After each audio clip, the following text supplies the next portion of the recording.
Good afternoon and welcome to the third and final game of a three-game series between the USC Aiken Pacers and the defending national champion Nova Southeastern Sharks.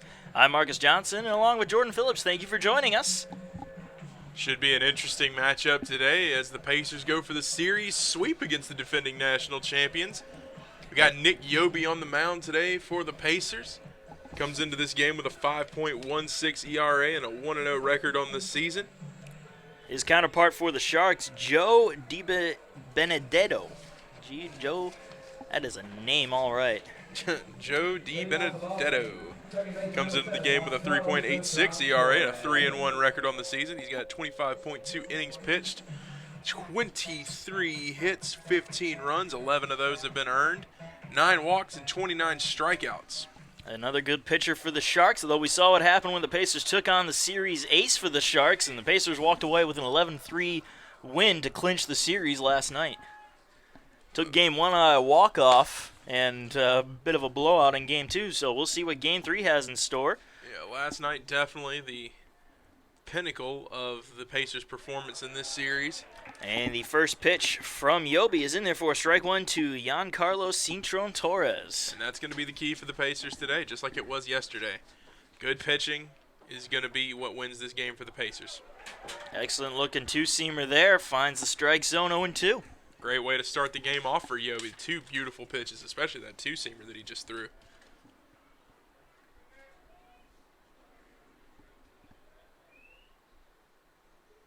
That one a little bit outside, 1-2.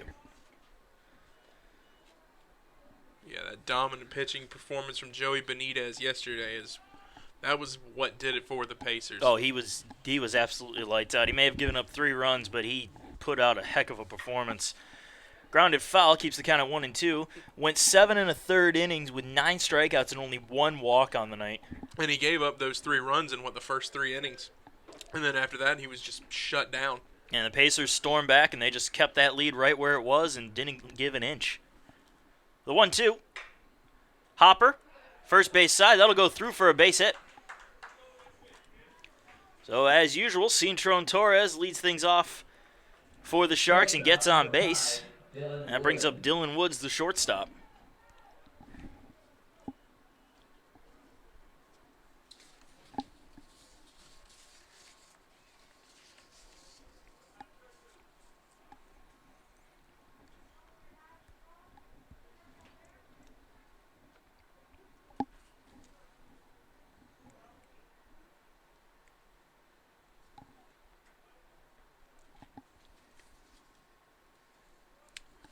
Woods coming into today's game with a 3.63 batting average.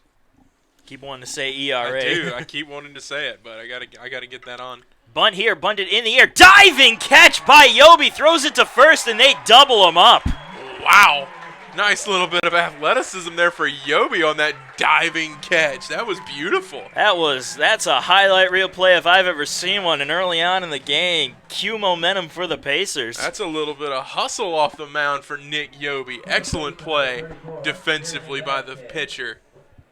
So Nick Yobi helping out his own cause defensively. And that will bring up Jeremy Vasquez, the ever-deadly hitter for this Sharks lineup. Hitting .479 now with 9 home runs on the season. That's his big stat. Yeah, definitely one of the better players in Division II. And as you said yesterday, could probably give Division I a run for his money. Came from D1 Florida. And he's going to hit one to the right side for a base hit. Well, not quite a home run, but he'll still get on base. That's all that matters in this game. Put runners on and bring them around. I know it's an understatement, but still. The key now for Yobi is to prevent that run from scoring. That will bring up Brandon Gomez, the left fielder, with 1 on and 2 out. You got the 2 outs already. Key here is to shut him down and get your offense out on the field with a chance to start this game off with a big inning.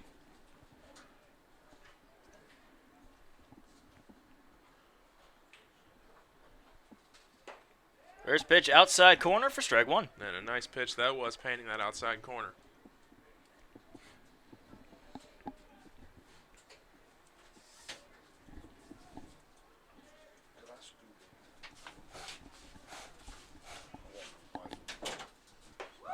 curveball, ooh, just missing a bit high. Good pitch, though, 1-1.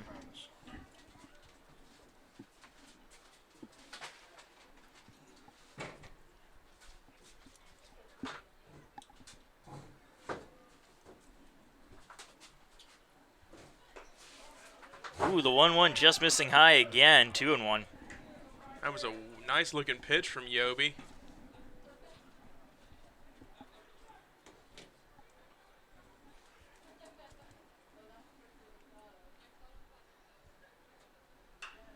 Fouled off, evens the count up at 2-2. Yobi with a chance to stop this inning right here.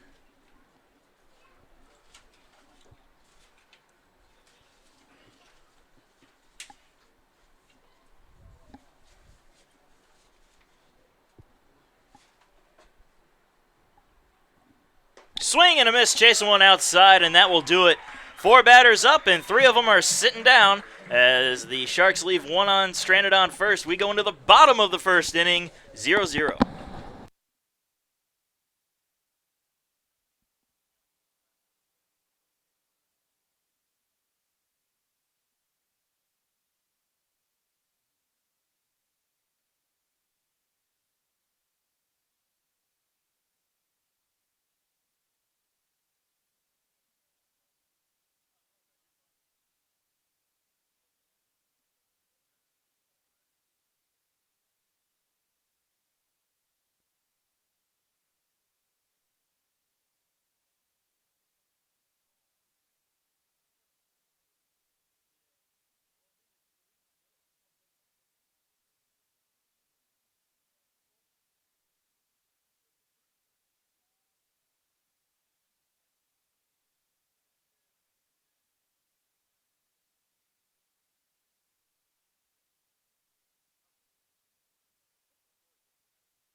Welcome back. Bottom of the first inning. Quick top of the first inning for Nick Yobi, and we'll see what happens here in the bottom of the inning with Joe D. Benedetto on the mound for the Sharks, facing off against Jose Bonilla, the leadoff man. And if the D. Benedetto family is watching and we get a little tripped up on the last name, we do apologize. We're still young. We do what we can here in the broadcast booth at Roberto Hernandez Stadium. That we do. It ain't much, but we do what we can. We do what we can with what we have. First pitch to Bonilla, a bit high for ball 1. And Bonilla comes into this batting .448 on the season. If this game is going to be anything like Game 1, I expect to see a lot of walks today. The home plate umpire has a very narrow strike zone. Right down the middle, that's where you got to throw it to get that call strike. Yeah, his strike zone is a very small strike zone. But it's relatively consistent. Oh, yeah, if nothing else, he is consistent. An even count of 1-1. In the dirt. Ball 2.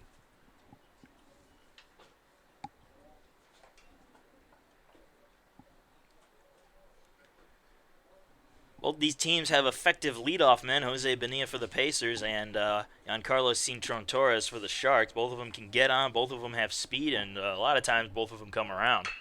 Ground ball, third base side, through for a base hit. Just as I was saying, Bonilla has a leadoff single.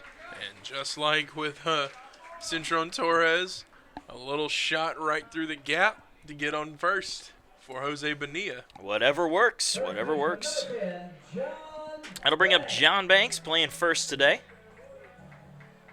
Bonilla always, as he always is, out in center field, and for good reason. One of the fastest men alive.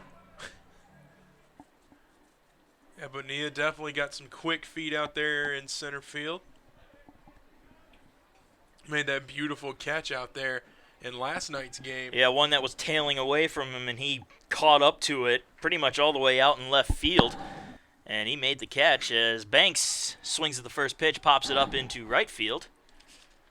And that one will be caught by Andrew Liberty for the first out. Left fielder number 1, Mitchell Price. That'll be Mitchell Price, who's getting on a bit of a hot streak himself. Been productive this series, and what a series to get productive from you, production from your All Peach Belt Conference player in the preseason. Well, not just productive in this series. He's been slowly raising that average, kind of quietly, but he's been doing it. He's got his average up to 310 now. That's exactly what he did last year, just quietly rose through the ranks, earned that starting spot, and he's kept it throughout this season. First pitch outside corner for a strike. Yeah, Price, we had mentioned earlier on the season, had struggled a little bit, but he's raised that average right back up. He's been doing incredibly well these last couple of weeks.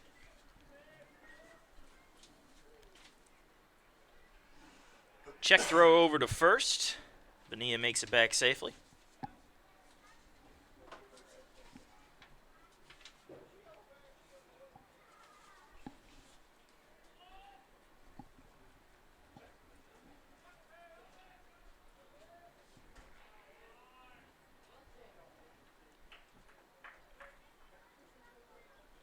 The 0-1 foul back, 0-2.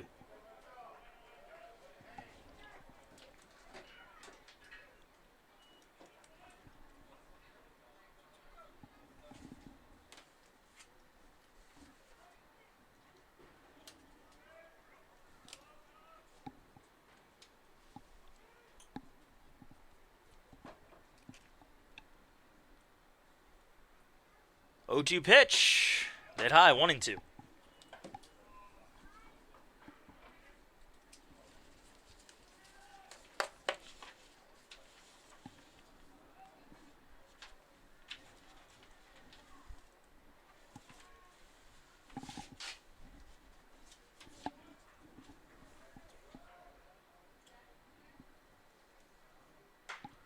Fouled off, Price getting a piece of that. This here could be a big inning for the Pacers if they manage to string a couple hits together, get some runs across. Try to set momentum early. Absolutely. Momentum is a huge factor in baseball, any sport really. And if you can get ahead in a game like this, it can be really, really big. Check throw over to first. Bonilla shuffles back.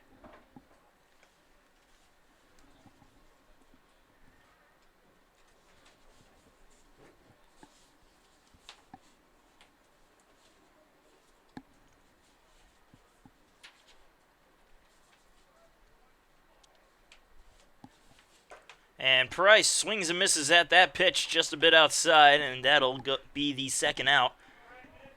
Price down on strikes. Designated hitter number 14, Zach Moon. Brings up Zach Moon. Moon, a productive series as well. Breaking out of his, I don't know if you can really call it a slump. He was still producing, but not at the level that he's used to producing. And that's what happens when you do have an All-American on the team. You get a little bit spoiled when it comes to production sometimes. That's true, that's true. First pitch outside for ball 1.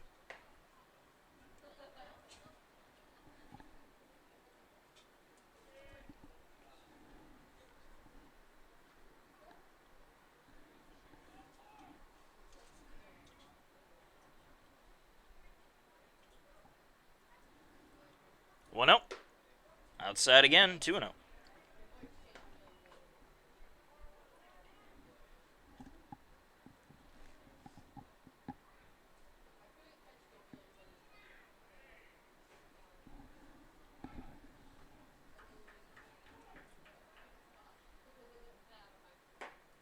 Outside corner, 2-1. That was a good pitch from Di Benedetto. Just barely painting that outside corner.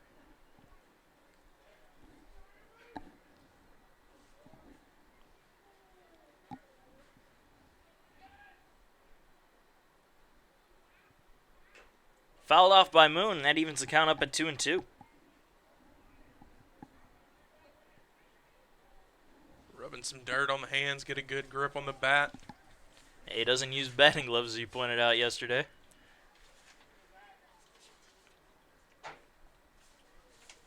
Always got a good respect from players that don't use the batting gloves. Not a lot of them left in the leagues. Check throw over to first. Definitely not. One of the only ones in the majors currently that I'm aware of is Evan Gaddis. I know he doesn't use batting gloves. I'm not sure of anyone else. And none that I know of right now.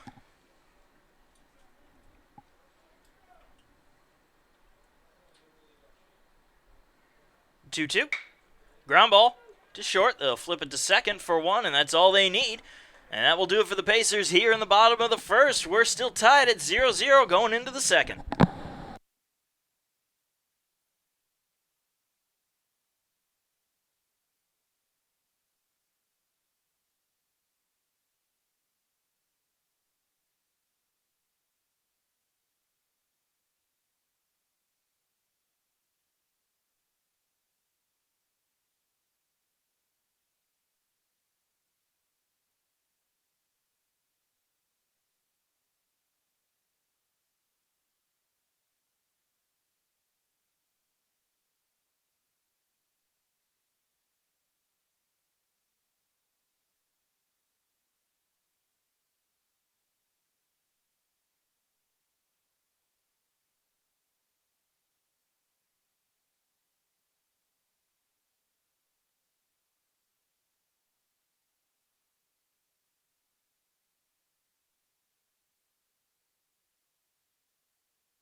And we enter the top of the second inning. Pacers and Sharks still tied up at 0-0.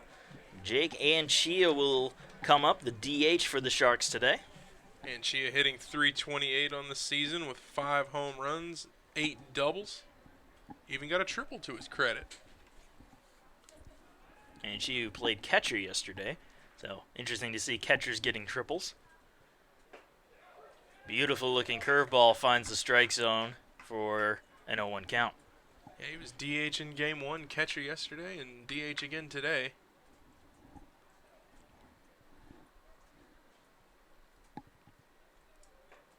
Inside corner, 0-2.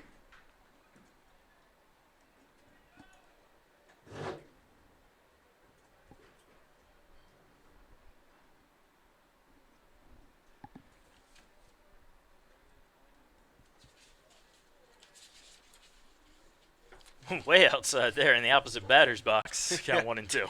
Now when getting by Padilla, just a little pinch outside. Just a smidget.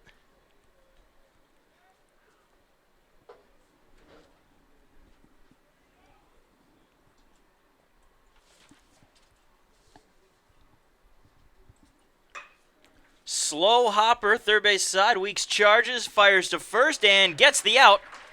Or the first out. Weeks has such a strong arm over there at third base. Some of the plays he makes are just incredible. Yeah, he's definitely an excellent third baseman that the Pacers have found. His defensive game is incredible out there. And he's really stepped up the infield game this season. I'll bring up Kevin Suarez, center fielder. Suarez hitting .375 on the season. Started all 20 games for the Sharks. First pitch in there for strike one. Or rather, all 20 games that he has appeared in. Swing and a miss. Got him chasing an off-speeder. 0-2.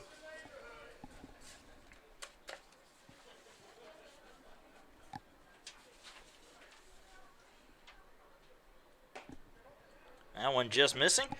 1-2. And just barely missing was that one. That was a nice pitch from Yobi. I believe a two-seam fastball that time.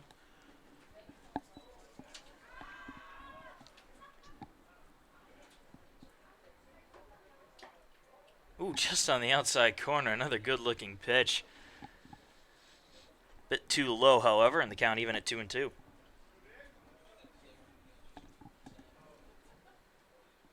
Swing and a miss. Another off-speed pitch gets him, and that'll be the second out. Good looking strikeout from Nick Yobi that time. Looked in control the entire at-bat. I'll bring up Andrew Liberty, the right fielder.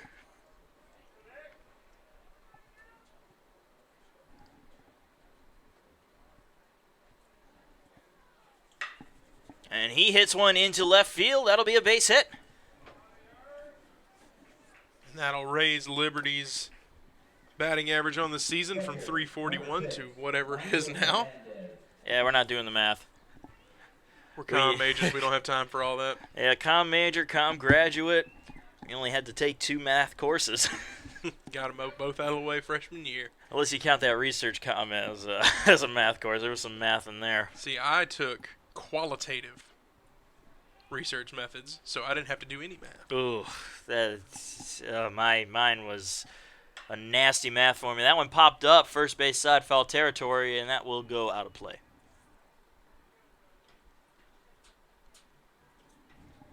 So 0-1 count now to Michael Hernandez, the catcher.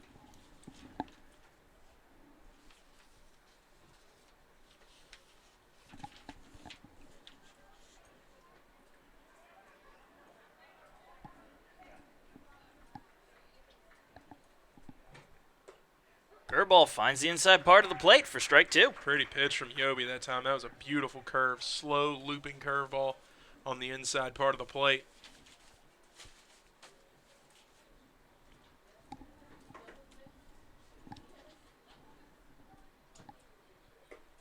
Ooh, trying to frame it was Padilla, but it was just a little outside, and the umpire caught it.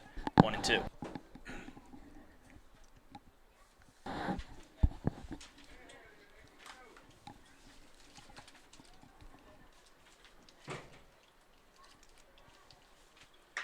That is a well-hit ball into left field. Going back, Price on the track, looking. It is gone.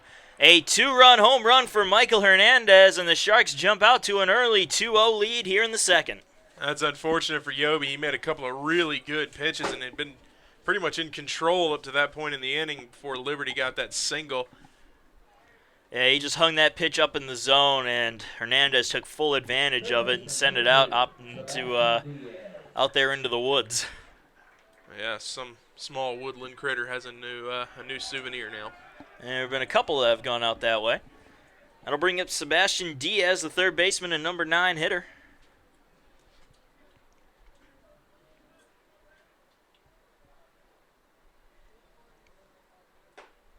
That pitch right down the middle. He'll be coming back, firing some heat.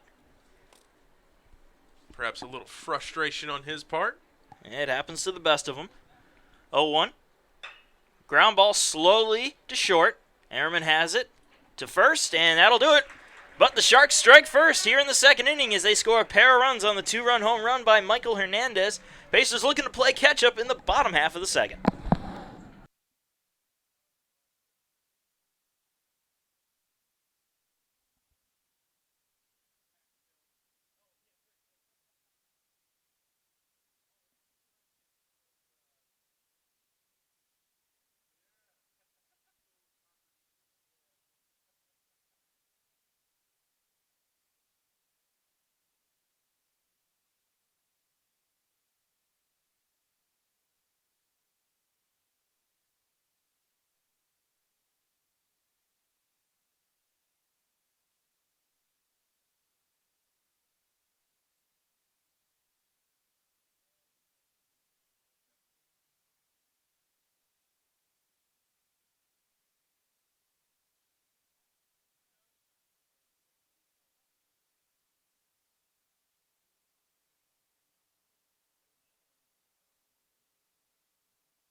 And we're into the bottom of the second inning. Pacers trailing the Sharks 2-0.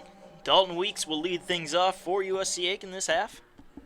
Those 2 runs coming off of a 2-run home run by Hernandez of the Nova Southeastern Sharks.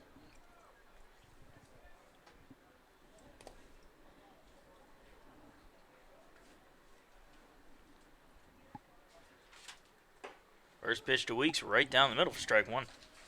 We say it all the time. Weeks is the kind of guy, he's got that one-touch home run power, so he can make this a 1-run game really quickly here if he gets a good pitch to hit. Outside, 1-1.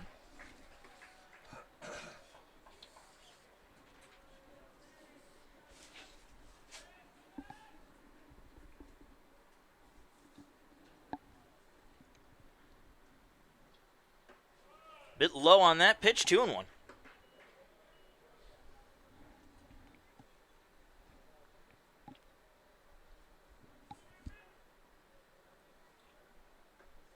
And swapping out balls. DiBenedetto didn't like that.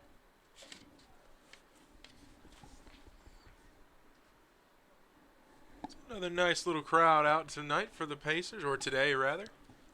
It's a bit of a cool day, but nonetheless a nice one. As Weeks pops that one up, staying in the infield, second base side. Drifting right on top of second base, and that'll be caught for the first out. Yeah, everyone bundled up wearing their warm clothes out today. I'll bring up Niall Goings.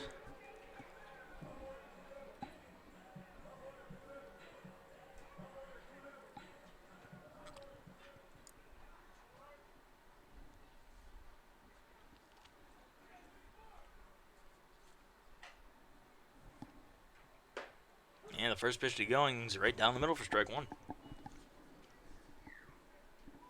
See a couple of scattered members of USCA softball players out there. Yeah, they just came in yesterday night, if I'm correct, or last night. Pop fly, though, into right field. That'll drop in for a base hit. It was a well-hit ball by Goings. He hit that one just hard enough where the second baseman had no play on it, the right fielder had no play on it, and landed right in between them. Nice hit for Niall Goings. Well, a hit's a hit no matter how it is hit. And I'll bring up Tyler Ammerman. Ammerman already produced this series with a walk-off in Game 1. He did indeed. And what an exciting night that was for you and I, Marcus. That was a wonderful night. Probably the best game I've seen this year, or in the past 2 years that I've been doing this. First pitch to Goings inside for ball 1. Well, definitely the best baseball game I've seen all season from the Pacers. It was just a competitive match back and forth between these two titans in Division II baseball. Indeed it was.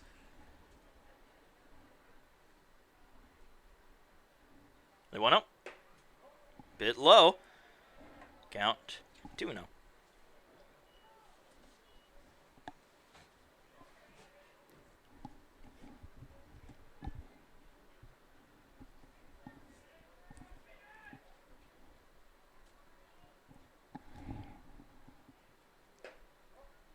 Low and outside. 3-0 count to Ammerman.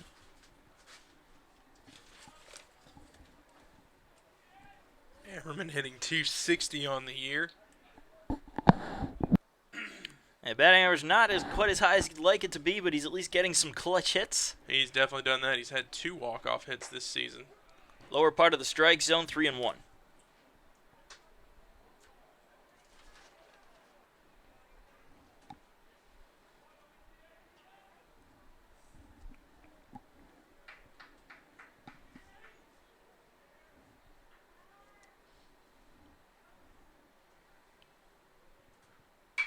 And Ammerman fouls that one off out of play. Count full.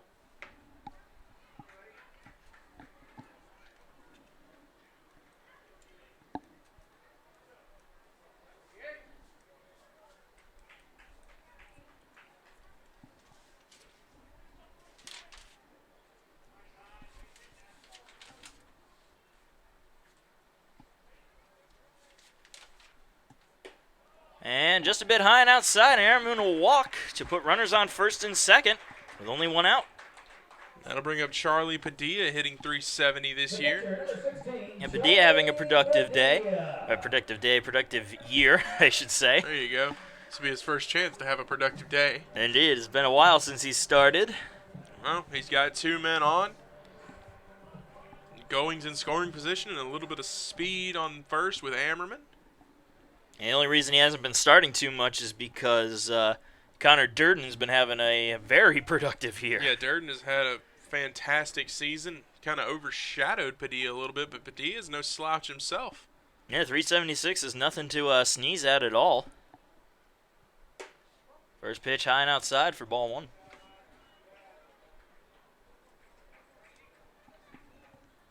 It's always interesting when you have 2 catchers like that who can produce as well as both Durden and Padilla can. And you'd rather have the tough choice of having which good player can I play instead of which bad player do I have to play. Absolutely. That's always a much better decision to have to make for a coach. And a preferable decision, but an easier one, I'm not sure. Oh, most definitely. 1-1 count to Padilla.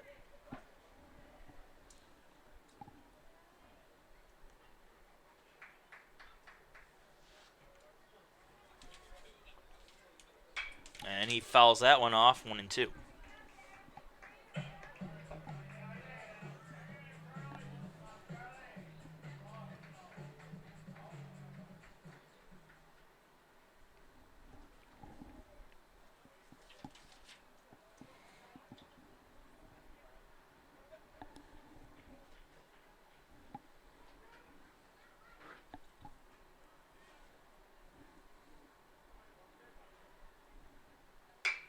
That is a fly ball into center field, and that's going to be caught for the second out. Runners heading back to their bags. It was a well-hit ball, but the speed of Suarez was able to catch up to it. Second baseman, number 11, Skylar Mercado. So I'll bring up Skylar Mercado with 2 on and 2 outs here in the second. Mercado hitting .281 this season with 3 home runs and 13 RBIs.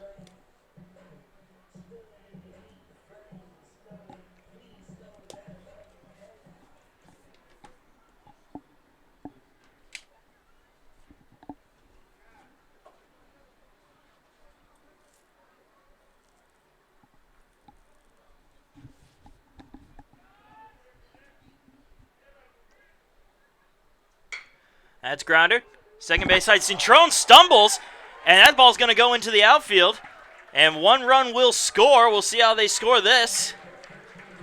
That's an unfortunate play for Cintrone Torres. Lucky he didn't get hurt on that one. Yeah, they're going to mark that in an E4, but that's lucky that, like you said, we've seen a lot of times somebody stumble like that and mess up their ankle pretty badly. Yeah, it's the first thing I thought is he might have hurt his ankle, but luckily he popped right back up. So a fortunate break for the Pacers, an unfortunate break for the Sharks, and it's 2-1 Sharks here in the second. And now Jose Bonilla up to bat. Now runners on the corners for Bonilla, who's already singled in this game. Yeah, Cintrone Torres had a tough break these last couple of games. He looked really solid in game 1, stopping everything that came his way, but just a couple bad hops and some unfortunate. You can't really even blame him on some of the errors that he's had have just really hurt his stats this series. First pitch to Bonilla, high for ball 1. Yeah, it's possible he just stepped on a little kink in the dirt, or he just slipped a little bit. Yeah, there's a bit of a lip between the infield and outfield grass here that has been a bit of a problem this series. There's a lot of times the ball will hit that and it'll go flying out into who knows what direction, and Bonilla swinging for that off-speed pitch and missing completely, 1-1. And I'm just going to guess that Cintrone Torres just hit the lip the wrong way and tumbled down. Yeah, it's probably what happened. Just an unfortunate break for him, but a good one for the Pacers, and we can enjoy it since he wasn't hurt. We can be happy about it. We can be, I guess. 1-1. That's a line drive. That'll drop in for a base hit and score the tying run. And that will put runners still on the corners with 2 outs after the RBI base hit by Jose Bonilla. And we are tied at 2. And just like that, the game is tied.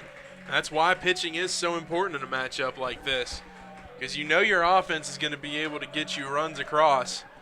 You just got to hold the lead for them. Indeed, indeed. And that'll bring up John Banks, a man who likes to drive in runs when he has the opportunity. And we'll see if the Pacers can take the lead. If nothing else, they've at least tied things up here to kind of start the whole thing over again. Good to see the Pacer bats didn't settle into a lull after the 2-run home run. They answer right back here in the second. And Banks flew out his first time up. And Bonilla heads off for second. The throw is not going to be in time as the ball was dropped. Bonilla testing the arm of Hernandez again. This time, Bonilla's the one who wins the battle. Yep, and that'll be his 8th steal in the season. And so Bonilla having a very nice day on the bag, a very nice year on the bags, I should say.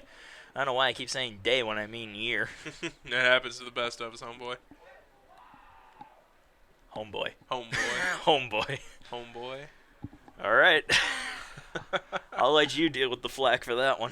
Hey, man. I'm untouchable. You can't hurt me. And Banks hits a hopper.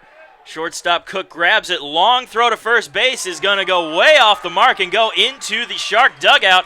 And that'll score a pair of runs as Bonilla now crosses the plate, and the Pacers take a 4-2 lead. And another costly mistake for the Sharks. Probably a ball that should have been held on to, never really should have made that throw. But he did, and the Pacers capitalize on it. Yeah, they should mark that a hit and an error because Banks had plenty of time to reach the bag.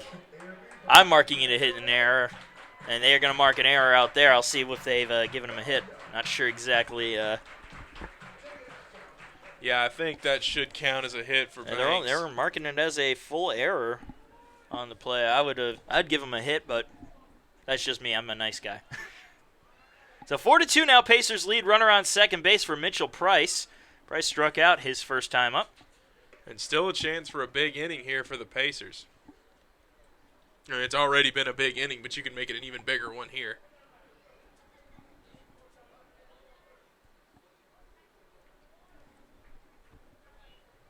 The official scoring is an E6.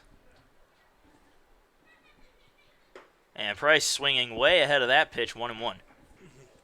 Dropping down to one knee, going fishing for that one.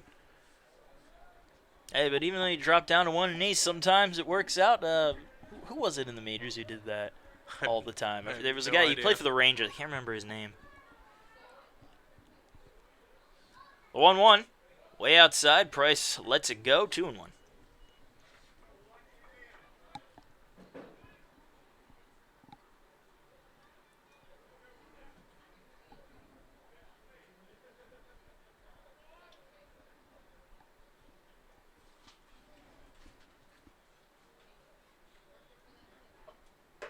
Price swinging ahead of that pitch, 2-2. 2 balls, 2 strikes, 2 outs. Runner on second in the bottom of the second of a 2-run ball game. There's my Yahtzee. It's 4-2. Pacers leading the Sharks now.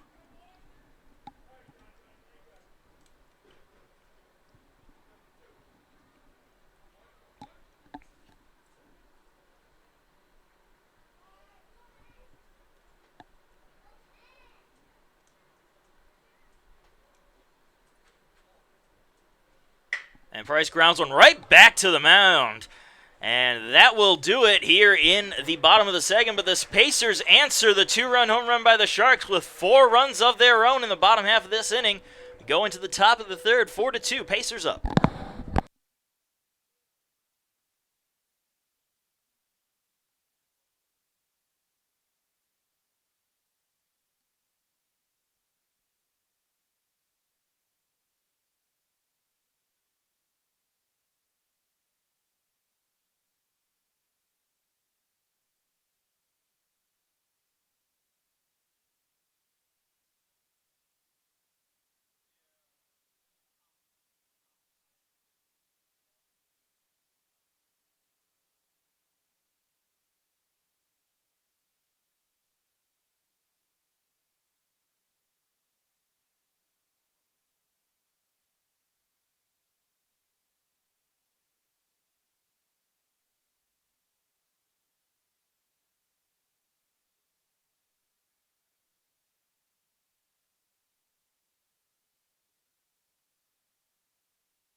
And welcome to the top of the third inning. 6 runs scored altogether in the second as the Pacers lead 4-2 over the Sharks. Leading things off for the Sharks is the leadoff man himself, Giancarlo Cintron-Torres, who singled his first time up.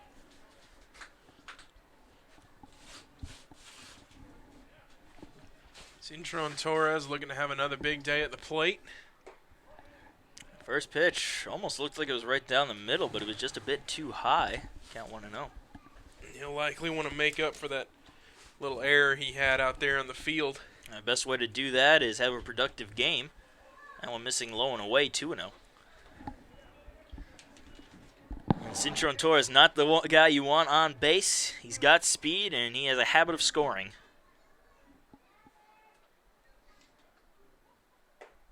That time the pitch goes right down the middle, and it's 2-1. Yeah, he does have a nasty little habit of coming around to score, doesn't he? Yes, he does. It's been trouble for the Pacers all series. And he pops that one up.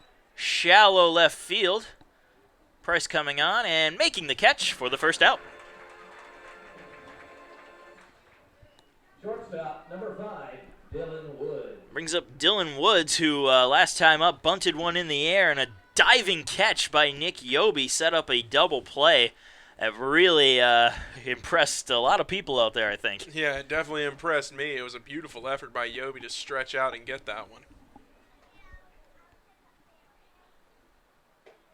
Curveball finds the strike zone, 0-1.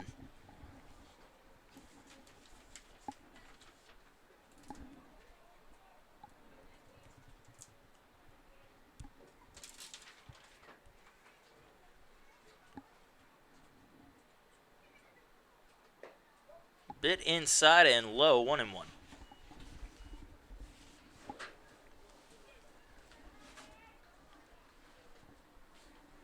It's a big out here with Vasquez coming up to the plate.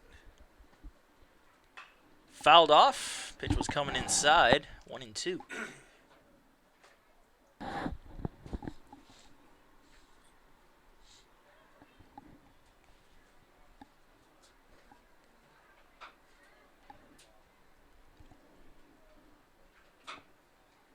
One ball, 2 strikes, and 1 out. Nobody on just yet for Dylan Woods. And we said the dangerous Vasquez on deck. Already a single today. And that one fouled off. Woods staying alive.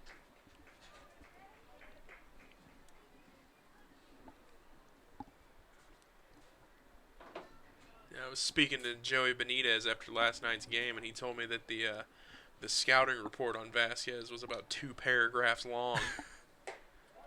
Pitch outside, 2-2. What did it say? It said a lot about how dangerous he was. Said he really tore up left-handed pitching. Basically said, pitch him to the outside about 5 feet, right? Yeah, pretty much from what Benitez told me. 2-2. Fly ball into deep right field. Going's going back. He's looking, and that one is gone. A solo home run for Dylan Woods, and the Sharks pull within 1. It's 4-3. We were so worried about Vasquez, and Woods snuck one in on us. And Dylan Woods making up for the error he had at shortstop in the bottom half of the second. And it's a 1-run ball game once again. And that's Woods' 5th home run on the season. Number 34, Jeremy Vasquez. And that brings up the dangerous Jeremy Vasquez. Already a single today.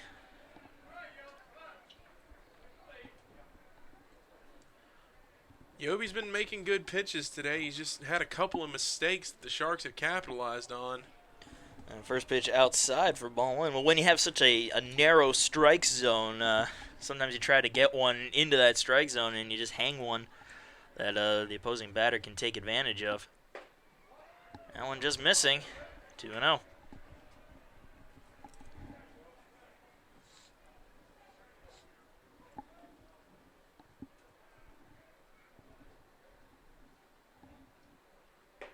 Curveball finds the strike zone, 2-1. Pretty pitch from Yobi that time. Yeah, as you mentioned, having such a narrow strike zone can cause a lot of problems for pitchers. You have to come way closer to the plate than you may want to. That one just missing, 3-1. And when you try to get one to chase outside, it's not very outside in that situation, kind of like that pitch right there. Yeah, you can't really throw much outside or even inside. And curveball comes buried in down the middle. Full count. You got a very small window to put your pitches in order to get strikes, and with a talented lineup like this, when they don't swing it a lot, it can just cause a lot of problems. And the 3-2 pitch popped up high in the air into right field. Goings loses track of it. Now he finds it and makes the catch for the second out. I was almost worrisome out there in right field. Thought Goings might have lost that one completely, but he caught up to it, thankfully. Yeah, luckily it wasn't too far off from where he originally was, because I'm pretty sure he did lose sight of that ball, but he picked it up and made the catch. Yeah, he picked it up really quick. And a very fortunate scenario for Niall Goings out there. Absolutely. And it brings up Brandon Gomez, who struck out his first time up.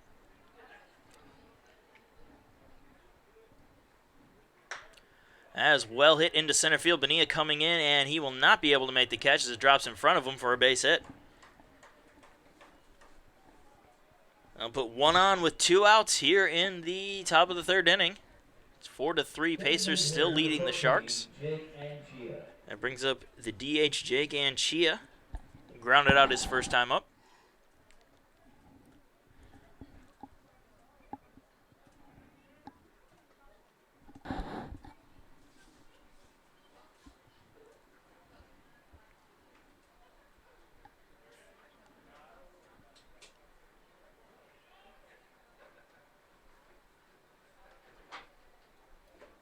Curveball misses inside for ball 1.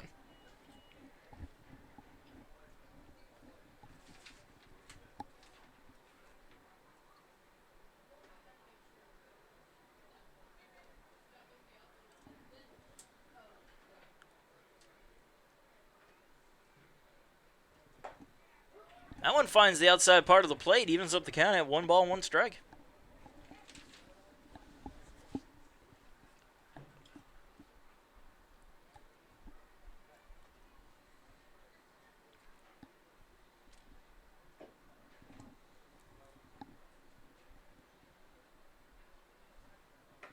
Pitch outside, 2-1.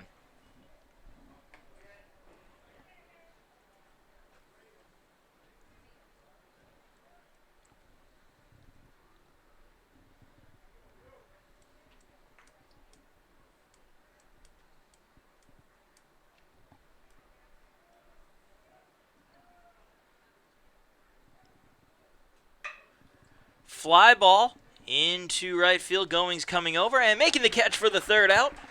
But a run does score as Dylan Woods hits a solo shot home run here in the top of the third. Pacers still up, though, 4-3.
And welcome back. We are in the bottom of the third inning. Pacers up 4-3. And the All-American himself, Zach Moon, leads things off. Grounded into a fielder's choice. Very un-American of him. The All-American American up to the bat. Could use one of those patented moon blasts this inning. And he pops that one up foul behind the plate, and I think that's going to hit Roberto Hernandez. Well, it did, just not the resounding crash that I thought was going to happen. I think that one might have landed either farther back or over on the concession stand.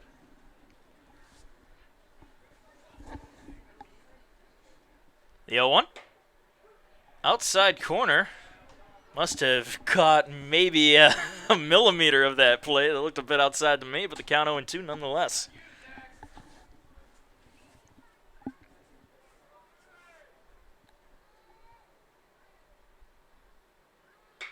And Moon pops that one up. First base side, right in shallow right field. And Cintron Torres comes over to make the catch. That'll be the first out here in the third. And I'll bring up Dalton Weeks, who popped out to second his last time up. 44, Dalton Weeks.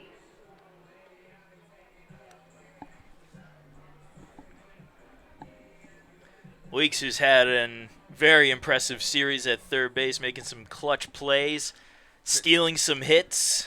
Yeah, he's robbed more than a few guys of hits in this season, but this series has been a particularly good one for him. And this is the series you want to heat up if you're Dalton Weeks. Again, facing the number one team in the nation and the defending national champions, you got to be perfect. And he has been so far, at least on the defensive side of things. He's just been killing it over there at third base.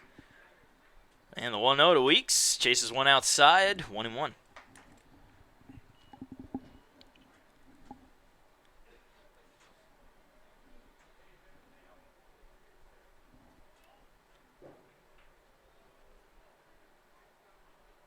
Swing and a miss. He was way ahead of that pitch. He definitely was. He was not ready for that off-speeder. Count 1-2 now.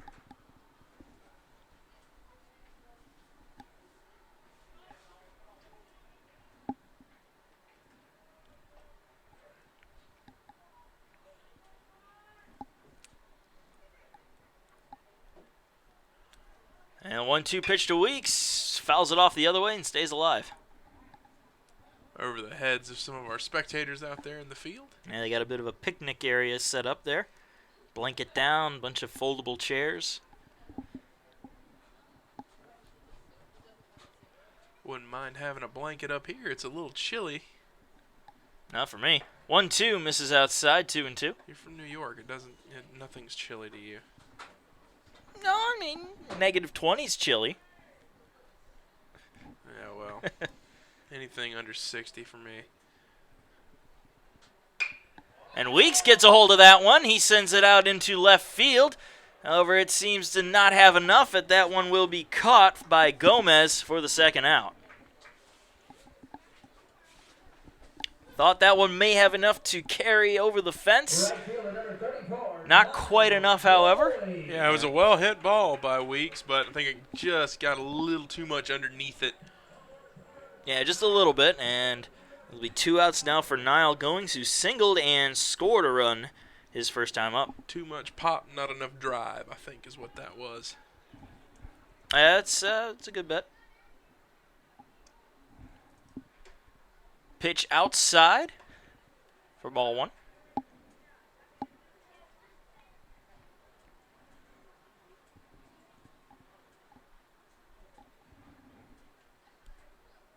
And Goings hits one into center field. However, Suarez is right there to make the catch, and that'll do it. A 1-2-3 inning. Sits the Pacers down in order, but they still hold on to a 4-3 lead going into the top of the fourth.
And we return to action of USC Aiken baseball, presented by Willie Jewell's Barbecue.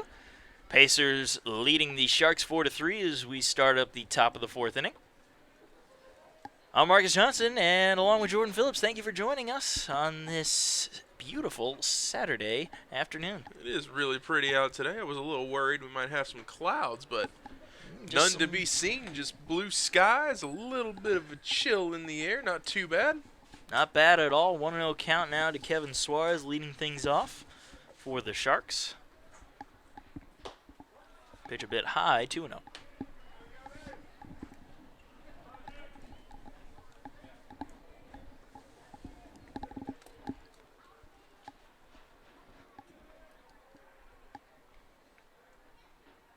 Fouled off, 2-1.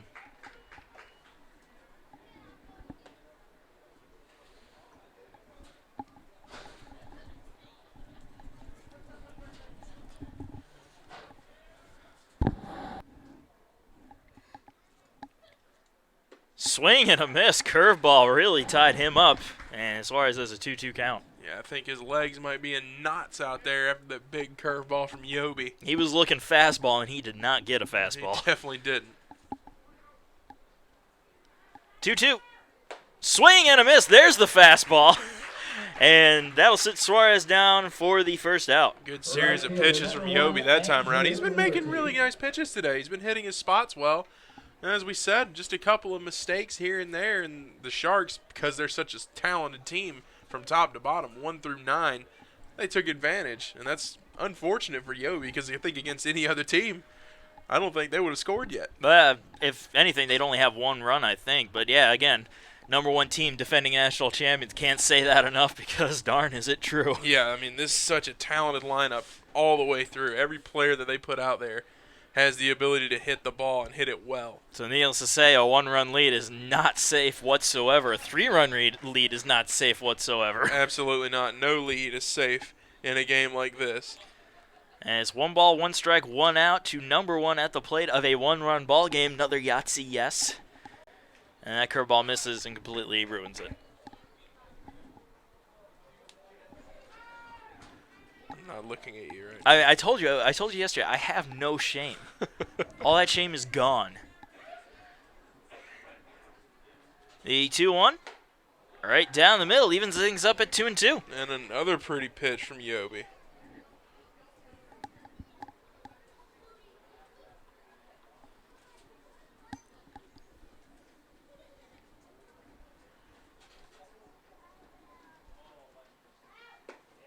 Ooh, curveball. Very tough pitch to lay off of. Almost got him to chase, but it'll be a full count.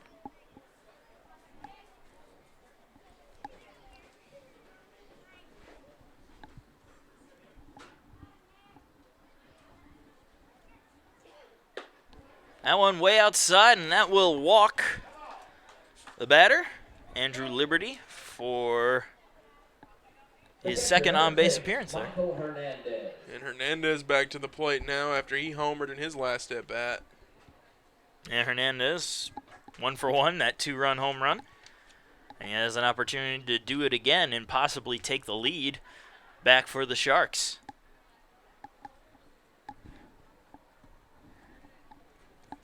Well, it's the exact same situation as it was last time for him, with Liberty over on first. Pitch on the outside corner for strike 1.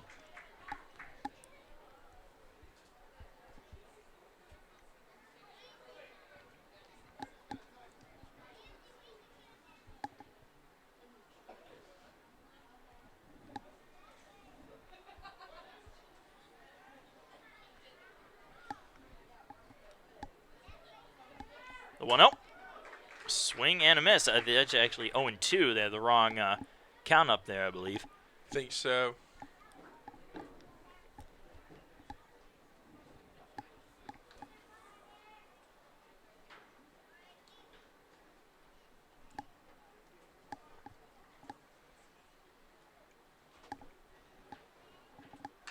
Fouled back into the backstop. Count stays at 0-2. Just barely got a hold of that one, did Hernandez. That's all you got to do is get a piece of it and hope the catcher doesn't catch it. Yeah, that's all you got to do.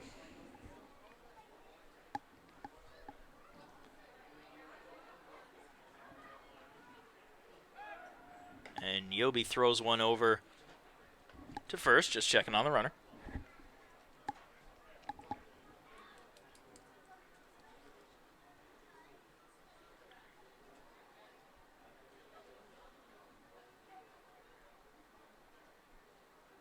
Runner goes, and it's popped up foul, and that'll send Andrew Liberty back to his bag.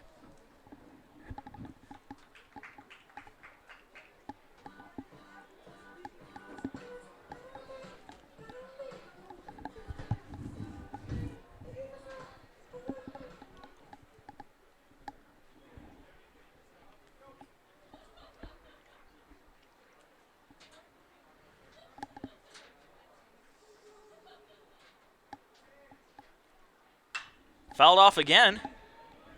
Good at bat here from Michael Hernandez. It definitely is. He's taking a lot of really good defensive swings and spoiled some good pitches from Yobi today. And we've seen it plenty of times this series where a good defensive at bat turns into a home run, and that would be his second home run of the day if he does. It would be his second home run in a row. Swing and a miss, not this time, and that will sit Hernandez down on strikes for the second out. No, sir. The third baseman, number Not 2, this time, said Sebastian Nick Yobi. Diaz. That's Yobi's fourth strikeout today, second this inning. That brings up the number 9 hitter, Sebastian Diaz, grounded out his first time up.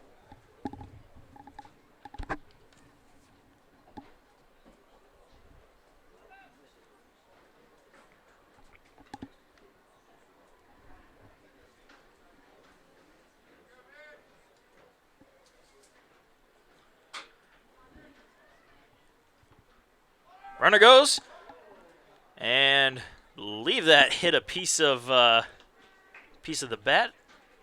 No, it's just Padilla's glove came off. Yeah, I think the ball knocked off Padilla's glove. I'm not sure what happened there. So it will be a stolen base for Andrew Liberty, and then will be a runner on second with 2 outs. Just a bad break for Padilla there.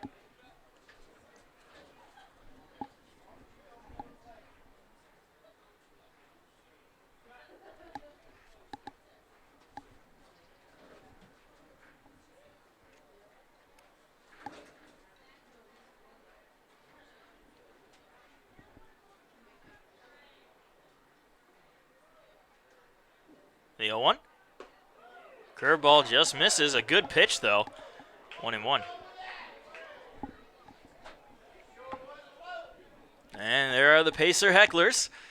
Back in action yet again. Back at it again.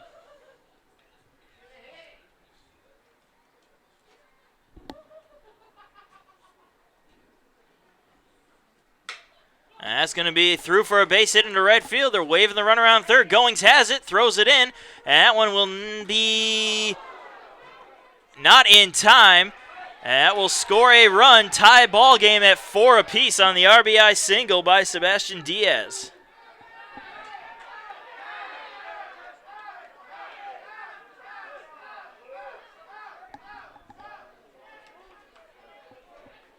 Some confusion there, and now Coach Kenny Thomas is going to come out onto the field.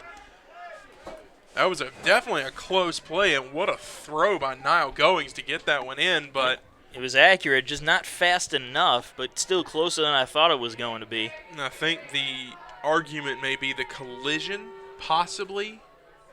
At least Padilla is okay. Yeah, he got hit pretty hard. I'm glad to see him up and walking around. Didn't seem to be shaken up at all, but that was a really rough collision between he and Liberty. And Kenny Thomas seems to be quite calm out there. Now he's starting to heat up a little bit, but Get a little animated out there. we're going to take a short break while they try to sort things out. We'll be right back. It's 4-4 here in the top of the 4th.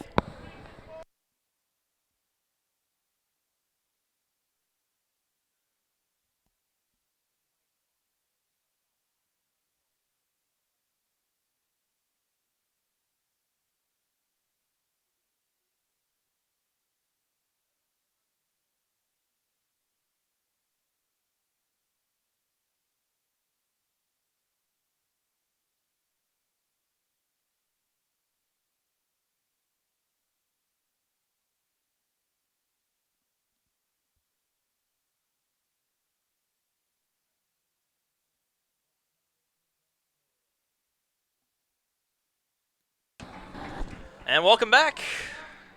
The break is over. Things have been sorted out, and it's a tie ball game at 4 runs apiece with a runner on first base and 2 outs for Giancarlo Cintron Torres, 1 for 2 today with a single.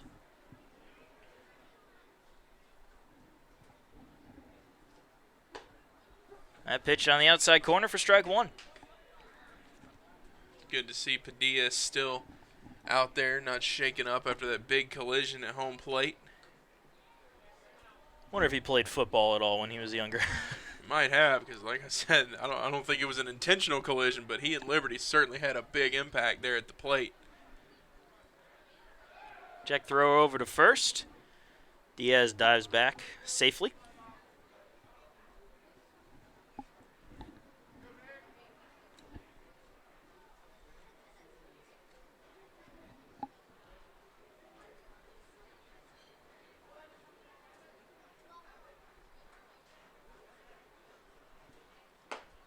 One 0 misses outside. 2-0.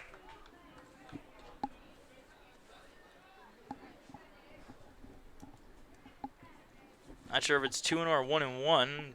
The scoreboard says 2-0, but we're thinking 1-1. I thought, the first pitch was a strike. First pitch was called a strike. Another check throw over to first.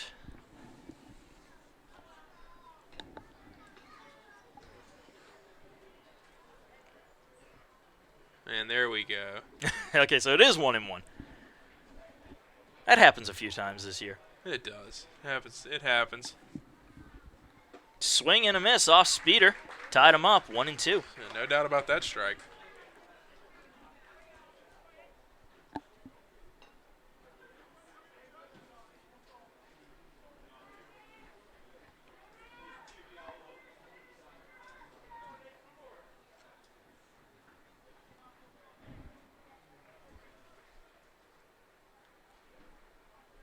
Ground ball, third base side. Weeks dives and grabs it, throws it to second for 1, and they will get it.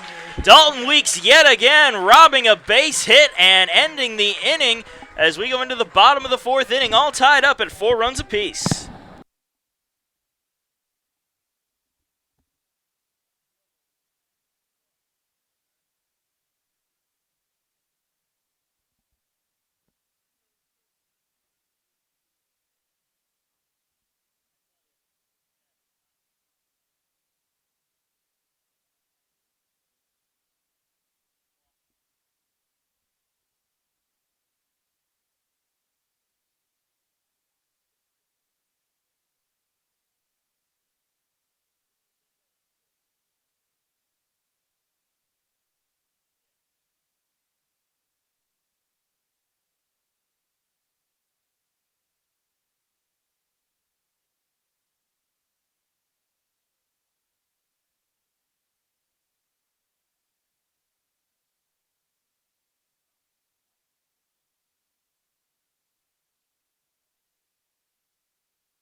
And we enter the bottom of the 4th inning. Tie ball game at 4 runs apiece for both the Sharks and the Pacers. Tyler Emmerman will lead things off for USC Aiken this half of the inning. Walked and came around to score his first time out.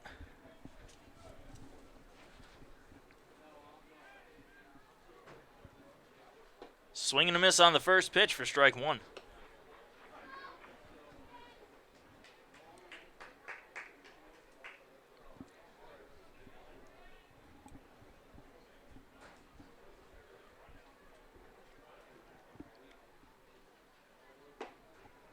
Inside corner, strike 2.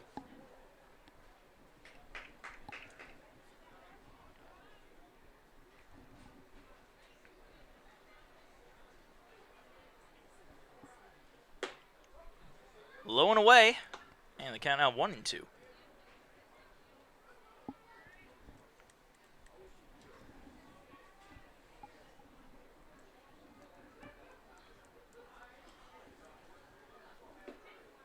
Inside, and the count even at 2 balls and 2 strikes.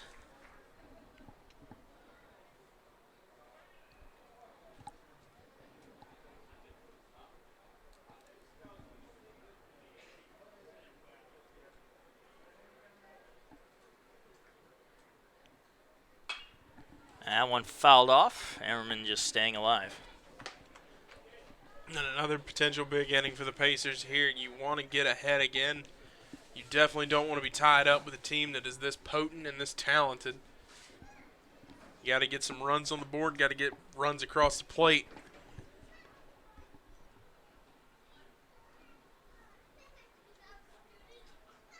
High and outside, and full count to Emmerman, who was down 0-2.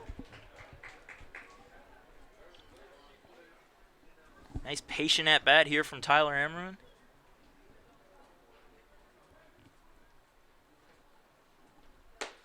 Outside, Emmerman lays off of it wisely and heads down to first with the leadoff walk. Excellent AB by Tyler Emmerman. That's exactly what the Pacers needed right now. Pitcher number 16, Charlie Padilla. That brings up Charlie Padilla. Padilla, who was able to shake off a bit of a collision there at home plate earlier on in the top of this inning. Flew out his first time up. And he'll look to try to put the Pacers back on top with a runner on first and nobody out. Absolutely.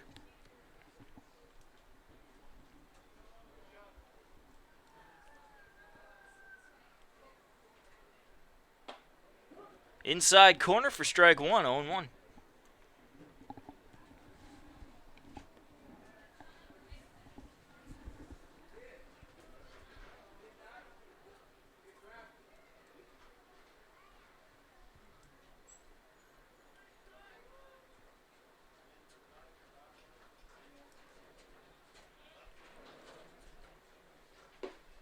Low and inside this time, evens the count up.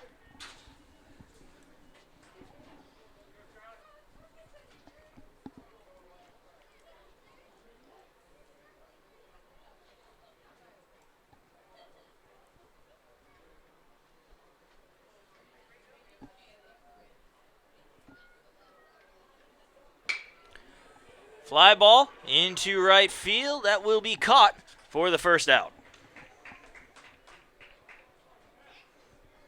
Padilla getting some good contact, just not able to send it where in an area where there isn't a player. Yeah, that seems to be the affliction he's received. Still a runner on first base for Skylar Mercado. Reached on an error, which drove in a run and came around to score his first time up.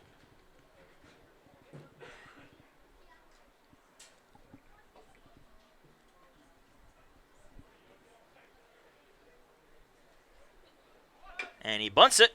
However, he'll bunt it right off home plate. Foul for strike 1. Yeah, he tried a little push bunt there. Didn't quite work. Well, Mercado has speed.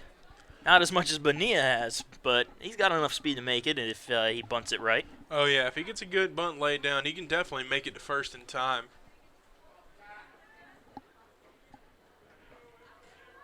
Infield's still playing back. 0-1. Pitch high, ball 1.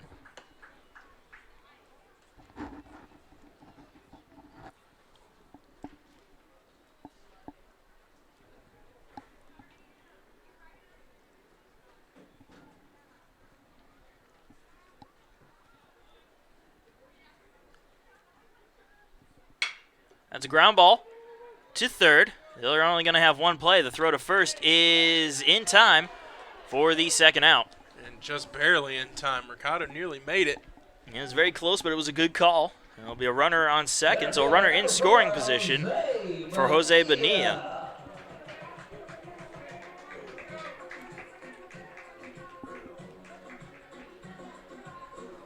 Bonilla, 2 for 2 with a pair of singles, an RBI, and a stolen base, and a run scored. So he's having a productive day.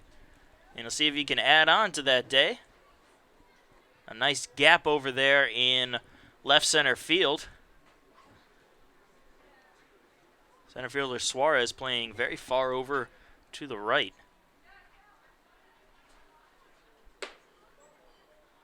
And first pitch high for ball 1.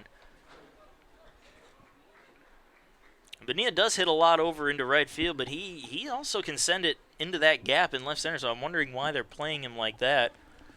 Your guess is as good as mine, but if he sends it into that gap in left center, that could spell big trouble for the Sharks. And he swings and misses at that pitch. Count even at 1-1. And with Bonilla's speed, he hits it into that gap, and you're looking at a triple there. Yeah, I think fairly easily, honestly. But he's got to get it into the gap first and foremost. Yeah, that has to happen first. But if he does, that's big trouble for the Sharks for sure. I mean, Mercado definitely, Ammerman. Ammerman's definitely going to score from second if he gets it into that gap. The 1-1. Inside and low, 2-1. Pacers just looking for contact here. No need for power. They won't complain if there's some power, but Bonilla not really the guy that's going to send it over the fences. Definitely not. Or rather, he is yet to this season.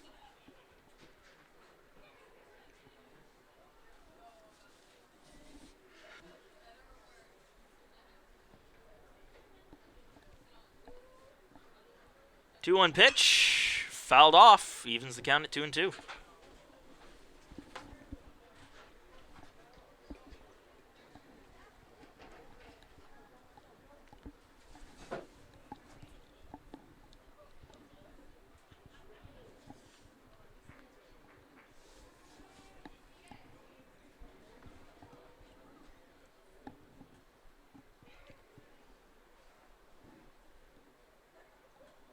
Swing and a miss. Bonilla down on strikes. They're going to throw it down to first, and it's in time for the third and final out. So Pacers will leave one stranded as we go into the top of the fifth inning, still tied up at 4 runs apiece.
And we go to the top of the fifth inning. Tie game, 4 runs apiece for the Nova Southeastern Sharks and the USC Aiken Pacers.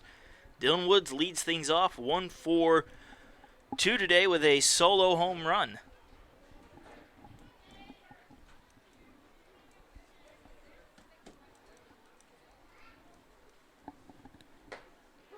First pitch is in there for a call strike. And a shutdown inning important here for the Pacers. Haven't had one since the first inning. Got to get things back on track here.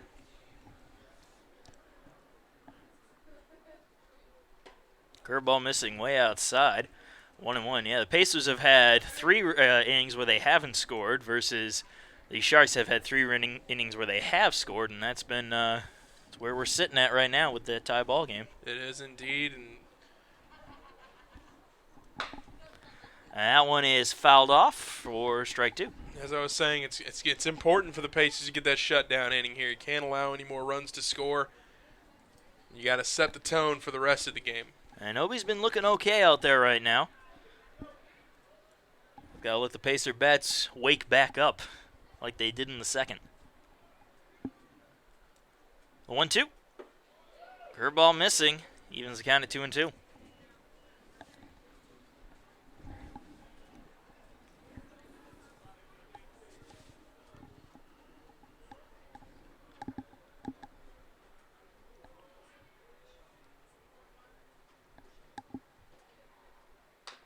Foul ball. Woods just staying alive to keep the count at 2-2. Good defensive swing from Woods that time.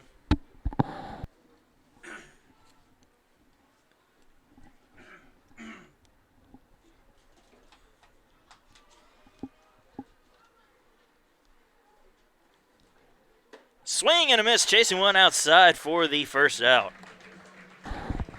Big strikeout from Yobi that time around. Yobi's 5th strikeout of the night right there, and that brings up Jeremy Vasquez, 1 for 2 with a single.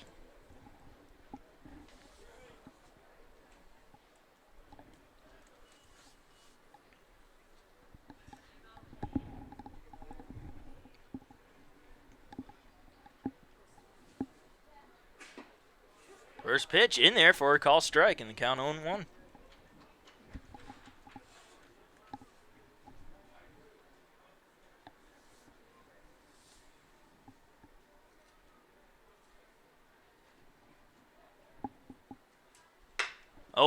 A hopper. Ammerman has it. Throws to first, draws Banks off the bag, but he's able to apply the tag for the second out. Well, Hammerman getting bailed out a little bit there. That ball way high for Banks. Yeah, but Banks stayed with it, grabbed it, and stayed in the baseline to apply the tag. So good job on both ends there. Ammerman had to make a nice little charge there to get to that. Oh, hopper. yeah, he definitely did.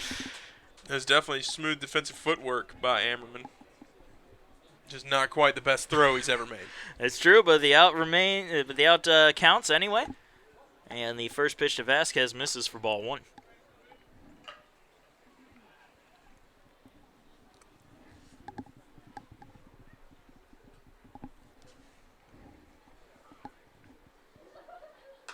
Fouled off, evens things up at 1-1.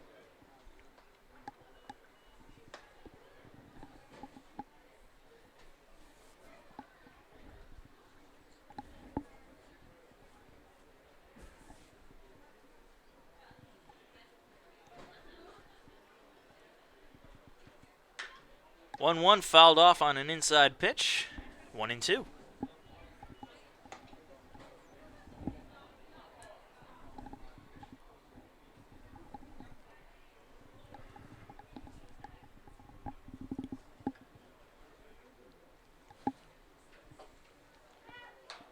Fouled off again. Ooh, almost taking out. Well, it's not Brandon Gomez, is it? Is that Brandon Gomez on deck? No, it's Jake Anchia on deck.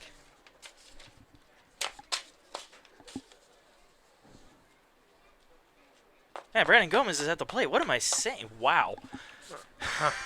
I saw that car crash happening, and I could have said something, but I Why couldn't. did you not say anything? I couldn't speak. I saw it happening, and You could have helped me avoid. I was awestruck by what was going on in front of me.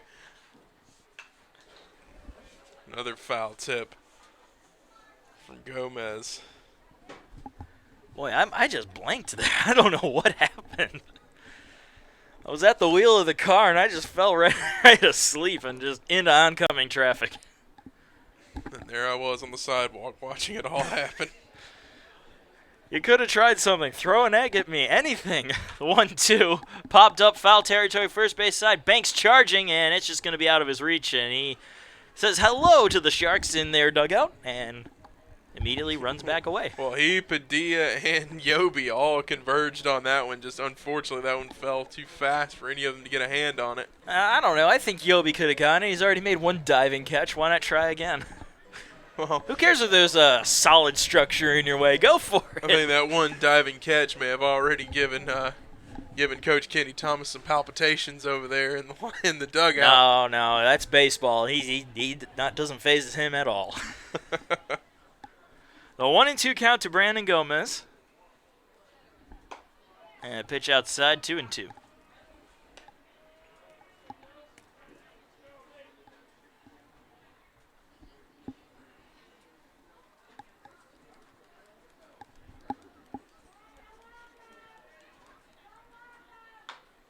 And a slow ground ball. That's going to be fair. Padilla picks it up, fires down to first, and gets the out for the third and final out. A 1-2-3 inning, and the Pacers managed to get that scoreless inning that we said was key.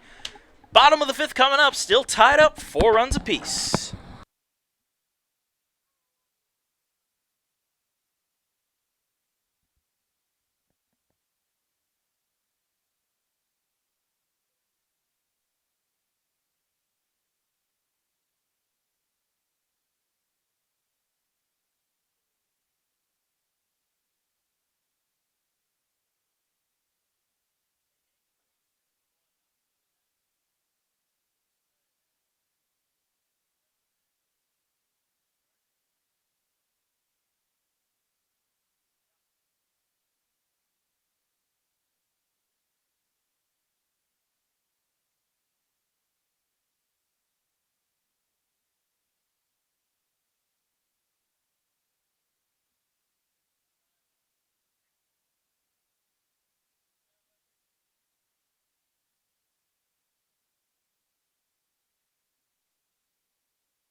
And we go to the bottom of the fifth inning. Pacers, Sharks baseball, all tied up at 4 runs apiece. John Banks will lead things off. Turns out his last time up, he did get a single, which drove in a pair of runs, and he reached second on the E6. He is 1 for 2 today.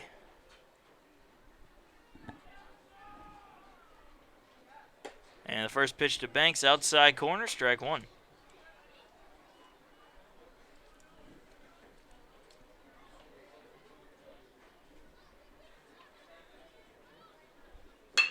And he grounds one to third. That is grabbed. The throw to first in time. Excellent job by Diaz to snag that ball and keep it from going into the outfield for another hit for Banks. Yeah, smooth fielding there from Diaz. That will bring up Mitchell Price, 0 for 2 today. Left fielder number 1, Mitchell Price.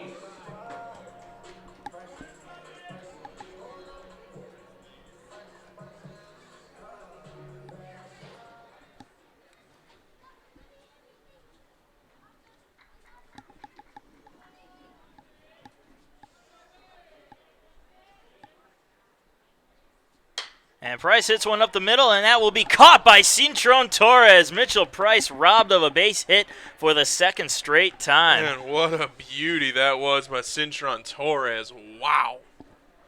That was just an incredible effort on that ball. Hey, excellent job by Cintron Torres, and just an unfortunate break for Mitchell Price. Just can't seem to get anything going today.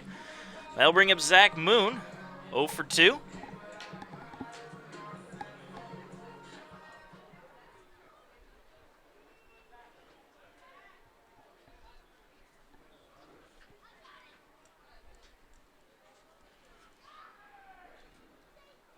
And he offers it the first pitch and misses for strike one.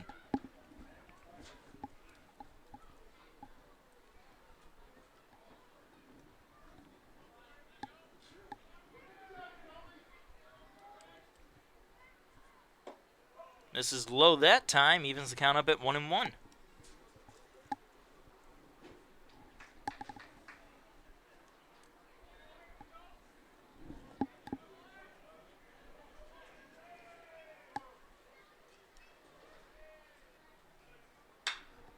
Fouled off by Moon, 1-2.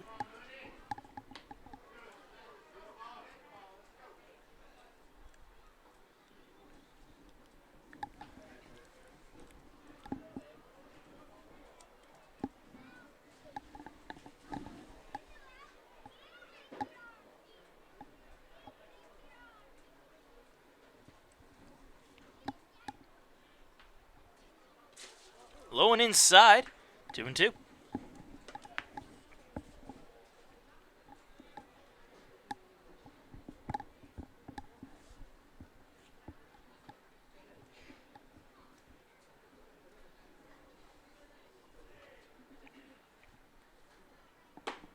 Outside corner, strike three. Zach Moon down looking for the third out. So a 1-2-3 inning for the Pacers as we go in to the top of the sixth inning, still tied up at 4-4.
And we enter the top of the sixth inning. Everything tied up at 4 runs apiece.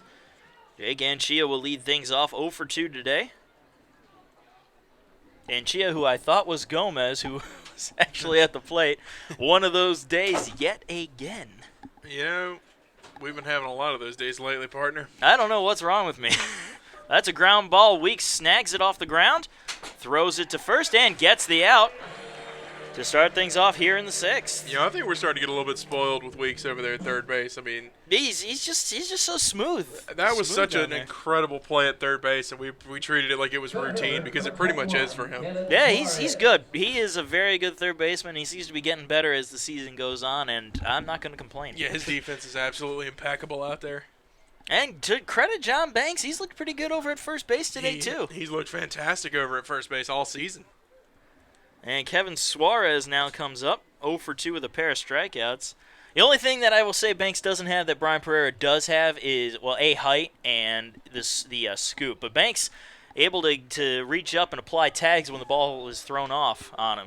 Yeah, he's very athletic. He's able to make really good plays up in the air. Well, I did say that about him. Even though his throwing wasn't the most accurate at third base, he could get the ball with his glove. It just the throw wasn't always accurate at times. But his glove is excellent over there.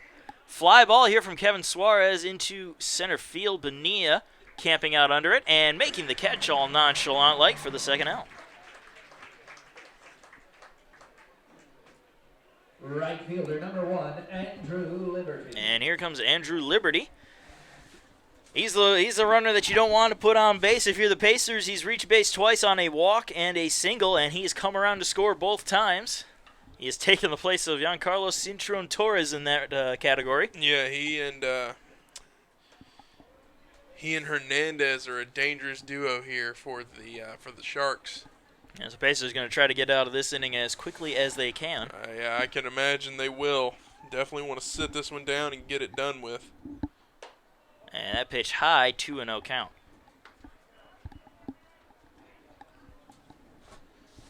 Yobi's done well for himself today. He's pitched well. He's hit his spots, a couple of mistakes here and there, but he's looked good overall. Low and away, 3-0.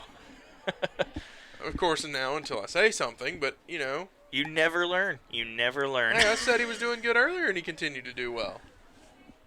We won't count that. 3-0 pitch. Right down the middle, 3-1.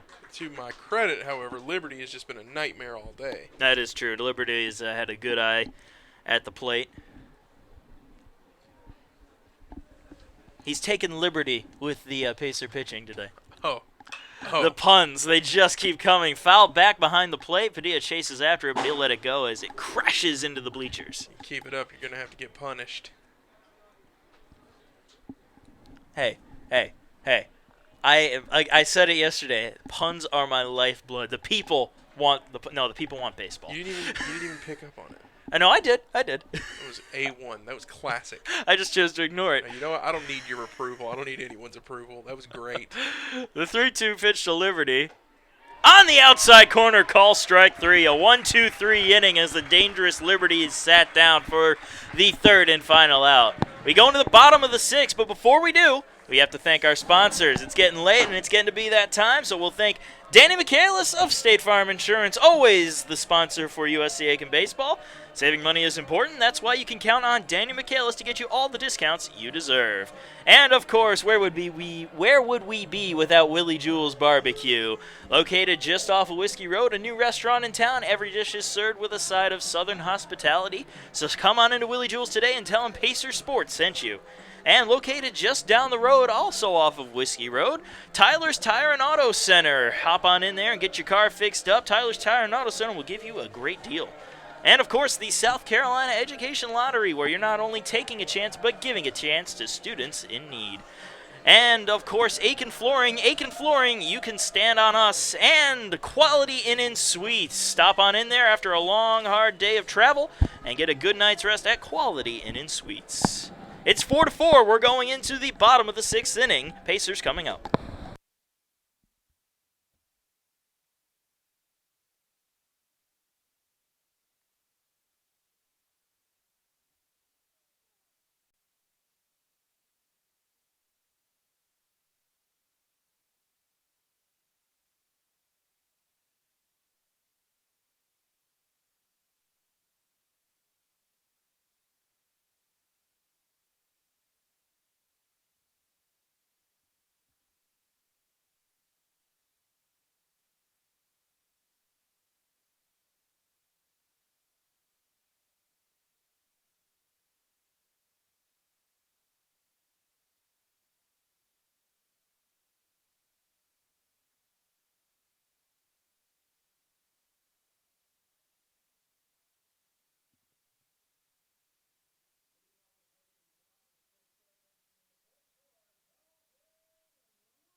And welcome back to the bottom of the 6th inning. Marcus Johnson along with Jordan Phillips bringing you the action here at Roberto Hernandez Stadium between the Pacers and the Sharks, all tied up at 4 runs apiece.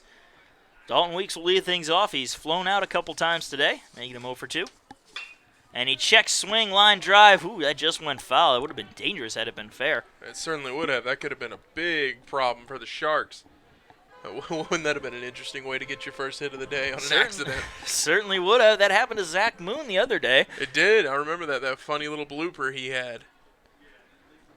An 0-1 count, 2 Weeks.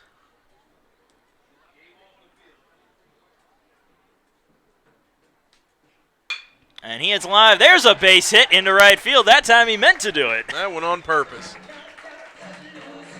I'll put our leadoff man on first for the Pacers, and Niall Goings to the plate.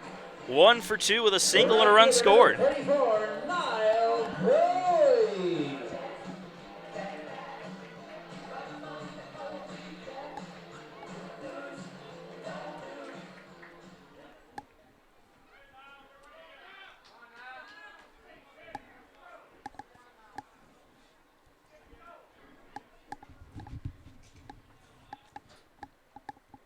And the first pitch to Goings, outside corner, strike 1.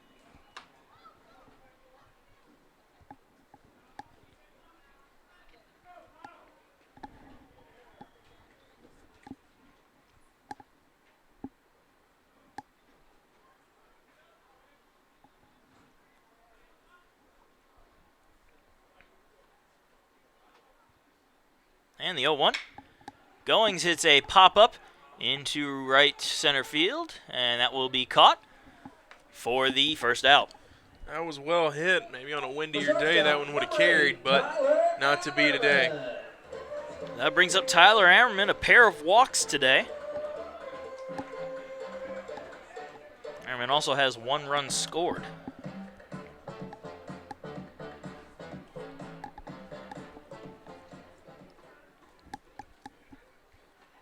Well, a hit would be really big from Ammerman here.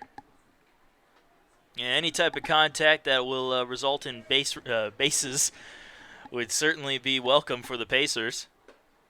First pitch in there for strike 1. They just haven't been able to score anything since the second inning. Yeah, I feel like the longer you stay tied with a team as talented as the Sharks, they just get more and more dangerous. And it's been a very good outing for D. Benedetto today. After that second inning, he settled right in. And a pop-up here into right field. That's going into foul territory, and that will go out of play. So an 0-2 count now to Tyler Ammerman.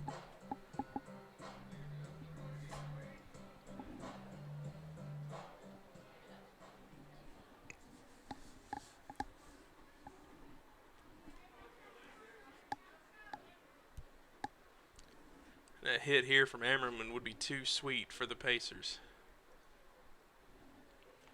The 0-2. Hopper, second. Flip to second for 1. The throw to first is in time. Ooh, I don't know about that. That was a close one, and they're gonna say it was in time. And Kenny Thomas is coming out, and he may have an argument here, but the double play will stand, and that'll do it for the Pacers here. A 1-2-3 inning as we go into the top of the 7th inning. Still tied up 4-4.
And welcome back.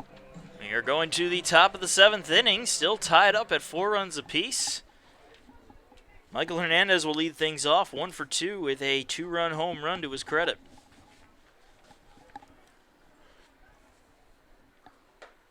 And first pitch from the new pitcher, Blake Cantrell, just misses outside for ball 1. And the tail of the tape for Cantrell is fastball, fastball, fastball. You got a great two-seamer, and he can get it up high into the mid-90s, so we'll see how well he utilizes that here in this outing. That one will be fouled off, evens the count up at 1-1. Yeah, when you've got fastballs as your main weapon, you don't have a lot of movement on them. You got to rely on placement and heat. He's got a pretty nice two-seamer, so we'll see how well he utilizes that. 1-1 misses low and away, 2-1.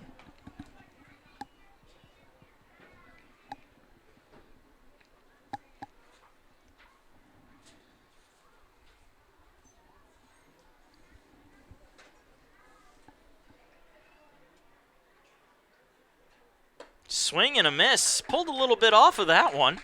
And evens the count up at 2-2.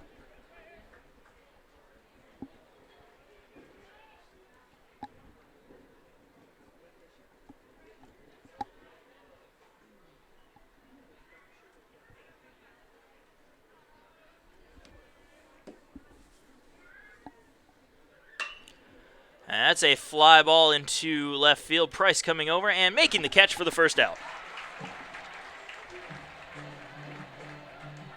Cantrell shaking his head a little bit on that one. I don't think he's quite hitting the pitches the way he wants to right now. In that situation, he's probably saying he got away with one. And better to get away with one that way and get the out. That looked like it was going to be a well-hit ball, just not enough of the bat on it for Hernandez. And that will bring up Sebastian Diaz with an RBI single, making him 1 for 2 today.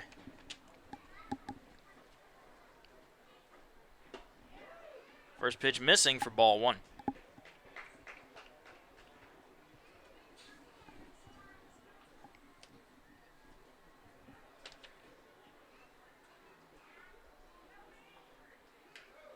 High and away, goes all the way to the backstop past Padilla, and it's 2-0.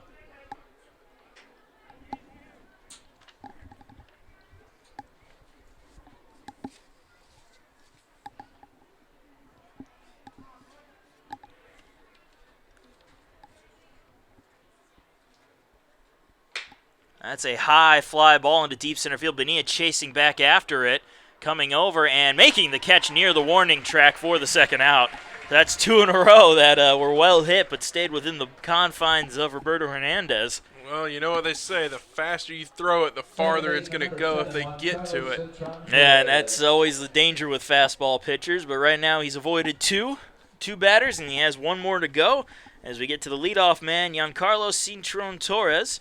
1 for 3, single, fly out, and grounded into a fielder's choice. And that's what he's done today as he gets set for his 4th at-bat.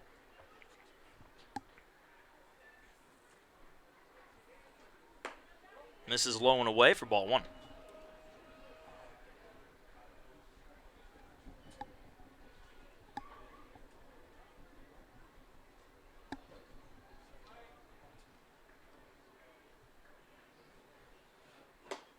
High fastball there, 2-0.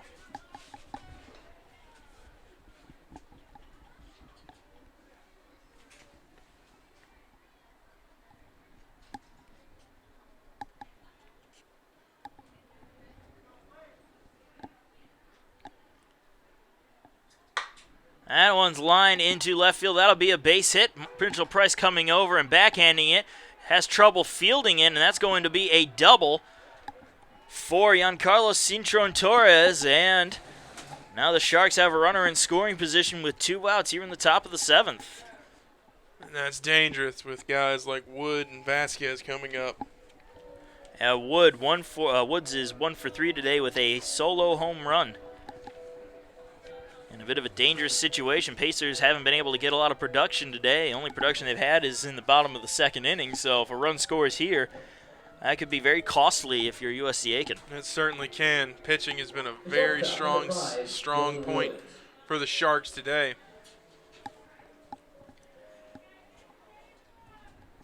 Only 5 hits for the Pacers off of DiBenedetto and the 4 runs, and believe at least 2 of them are unearned. Yeah, I think it's at least 2, possibly And even 3. Kenny Thomas is going to make a call to the bullpen now. So we are going to take a short break. There's a runner on second base here in the top of the 7th inning with 2 outs. We're all tied up here at 4 runs apiece still.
And we are back, still in the top of the 7th inning. Runner on second, 2 outs. New pitcher Christian Aragon for the Pacers. His first pitch misses for ball 1 to Dylan Woods. Once again, Woods 1 for 3 today with a solo home run. And a golden opportunity here to put the Sharks on top, as we are still tied at 4 runs apiece.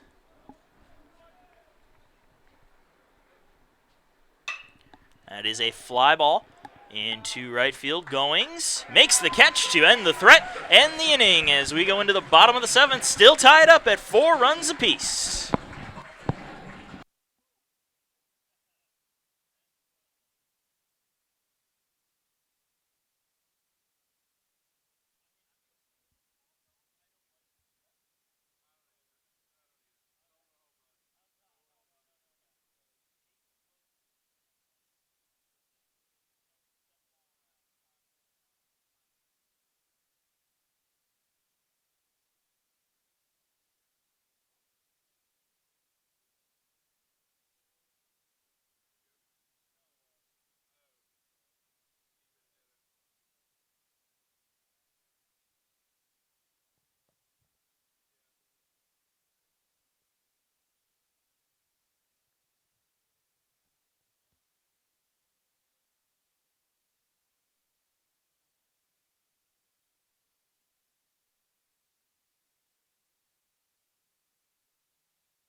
And we return to action here in the bottom of the 7th inning, all tied up at 4 runs apiece. It's been that way since the 4th inning, as Charlie Padilla will lead things off 0 for 2 with a pair of pop-outs.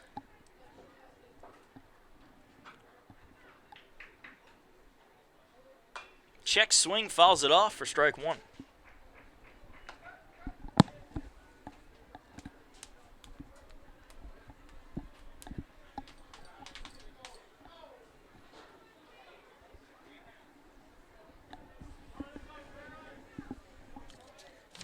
D. Benedetto still out there for the Sharks, and why not? He's pitched a great game.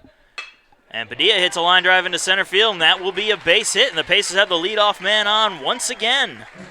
Yeah, D. Benedetto has yet to allow another run to score after that 4-run 2nd inning, and he's only given up 6 hits. He's had a fantastic game, much like much like Joey Benitez. Joey Benitez did yesterday for the Pacers. Well, since that 2nd inning, Benedetto has only given up 2 hits, the one just now and the one that led off the 6th inning. So he's really locked in. And the Pacers just can't seem to really find a solid answer. Skylar Mercado coming up, however. Mercado reached on an error which drove in a run and scored a run. 0 for 2, however, today.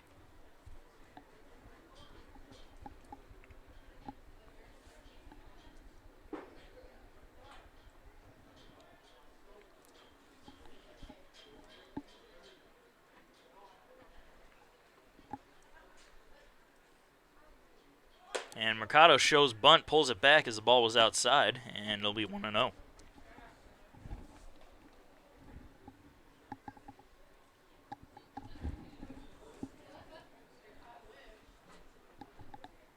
Nobody up in the bullpen for the Sharks. They are trusting Benedetto with this game for a little bit longer. Mercado again shows bunt, pulls back. It was low for ball 2. And Luke Westerberg on to pinch run for Charlie Padilla.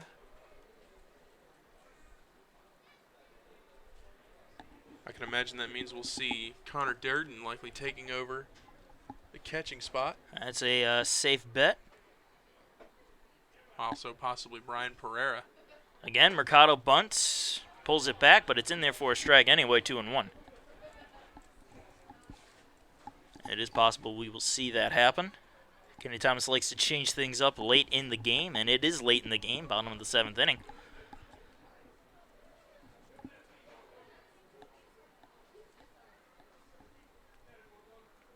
Two, 1, and there's the bunt. Right back to the mound. They're going to throw it to second for 1. They get it. The throw to first is not in time. Mercado able to beat out the throw, but the bunt was unsuccessful as the lead man is taken out. Center fielder number 4, Jose Bonilla. And that will bring up Jose Bonilla, 2 for 3 with a pair of singles, a run scored, a stolen base, and an RBI. And he has a runner on first base with only 1 out. And the problem with that bunt is Mercado just sent it right back to the mound. And yeah, he put way too much into it, and he just sent it straight to the mound.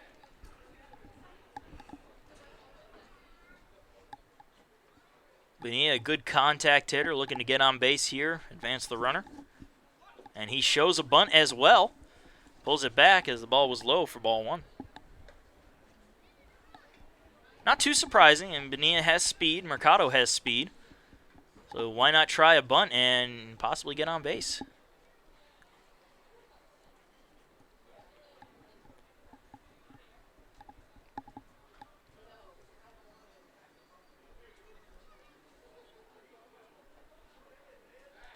The 1-0, Mercado caught off the bag, and he will be picked off. Leaned the wrong way.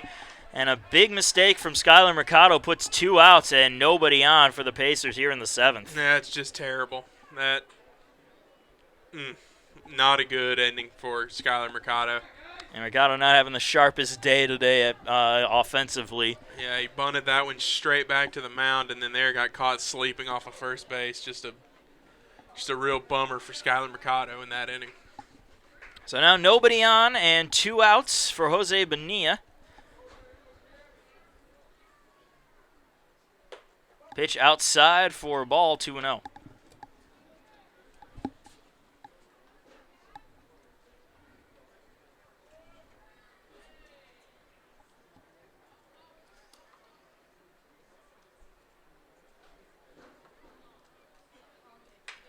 Foul back, 2-1.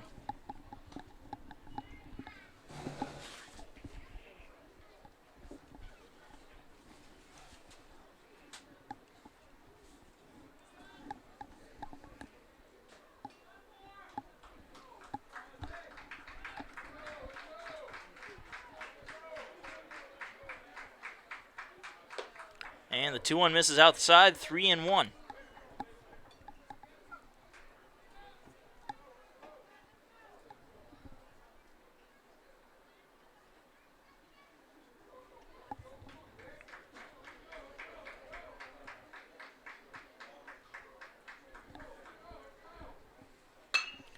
That is a fly ball into right field. Out dropping for a base hit. So Bonilla on first now with 2 outs. And that pickoff really showing as big as now instead of runners on first and second, there's only a runner on first. Yeah.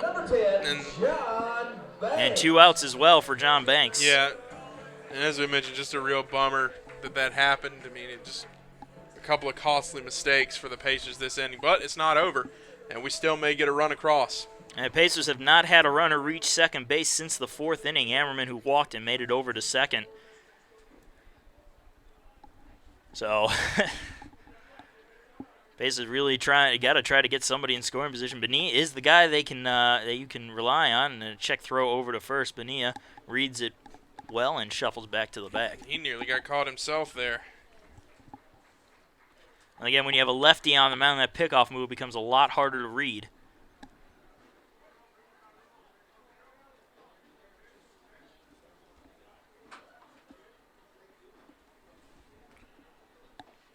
Bonilla dancing around at first, and another check throw over to first.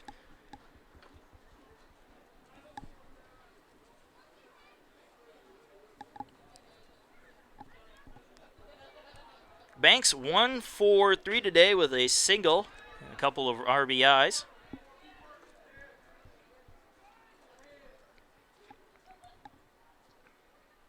And that first pitch to Banks is outside for ball 1.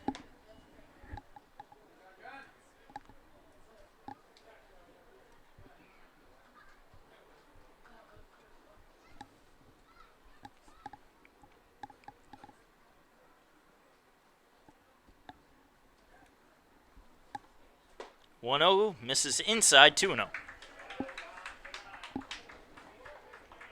Now I think we're going to see a couple of guys get active over there in the bullpen. Yeah, somebody's standing up now.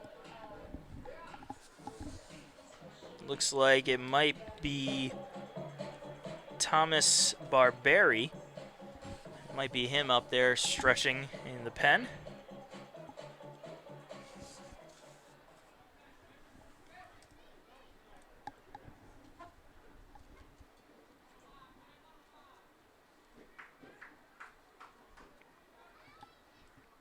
The 2-0.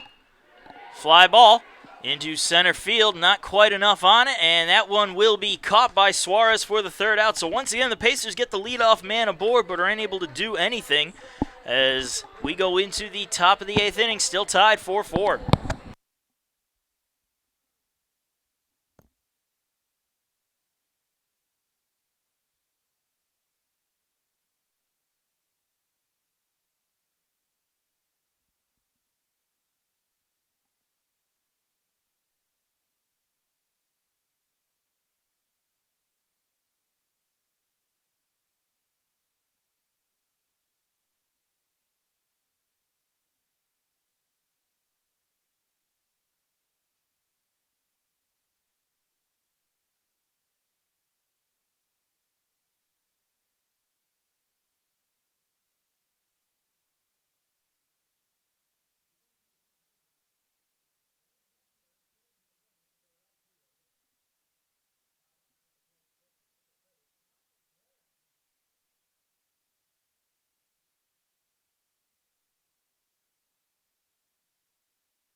And welcome back. Top of the 8th inning about to get underway. Jeremy Vasquez leads things off, and he takes a first pitch strike from Christian Aragon. Couple of defensive changes for the Pacers. Niall Goings takes a seat, and Luke Westerberg will stay in the game out in right field. And Connor Durden comes in to replace Charlie Padilla, who's now behind the plate. A 1-1 count now to the ever-dangerous Jeremy Vasquez, who is 1 for 3 today with a single. Curveball comes in, and that'll hit him square in the back. And leadoff man on board for the Sharks, and that can be dangerous.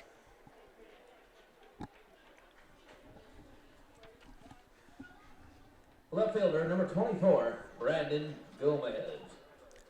That will bring up Brandon Gomez, 1 for 3 with a single. And Kenny Thomas coming out, and he is going to make a call to the bullpen. So that's enough for Christian Aragon as he faces one batter and hits him. There's a runner on first and nobody out here in the top of the 8th. Still tied up 4-4.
And welcome back. Marcus Johnson along with Jordan Phillips here at Roberto Hernandez Stadium, where the Pacers and Sharks are tied up at 4 runs apiece in the top of the 8th inning of Game 3 of their 3-game set.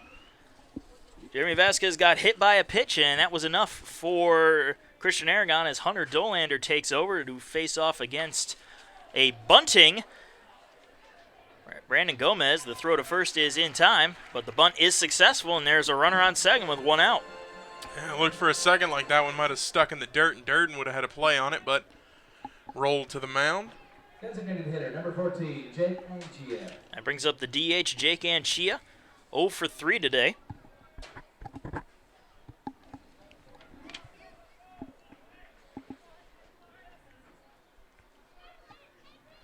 So a runner on second and 1 out. That runner is in scoring position.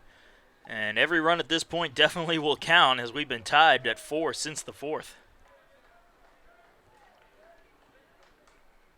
And the first pitch is popped up. Shallow center field. Bonilla charging in. And he will make the catch, and a lucky break for the Pacers. That one was shallow enough to keep the runner at second. And now there are 2 down. That was definitely a lucky break for the Pacers, and now with 2 down, you're in good shape as long as you can get the next batter out. Yeah, but also that means the runner's going on contact, so a good chance that any single will score Vasquez at second. Kevin Suarez coming up 0 for 3 with a pair of strikeouts.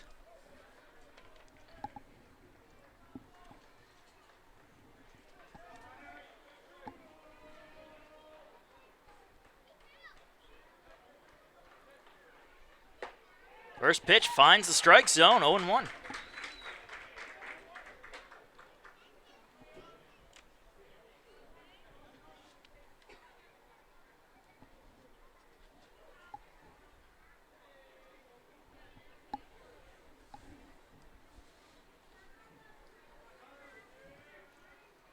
Swing and a miss, 0-2.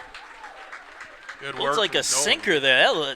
That sucker had had some drop to it. Yeah, some drop is right. Some gorgeous pitching from Hunter Dolander here.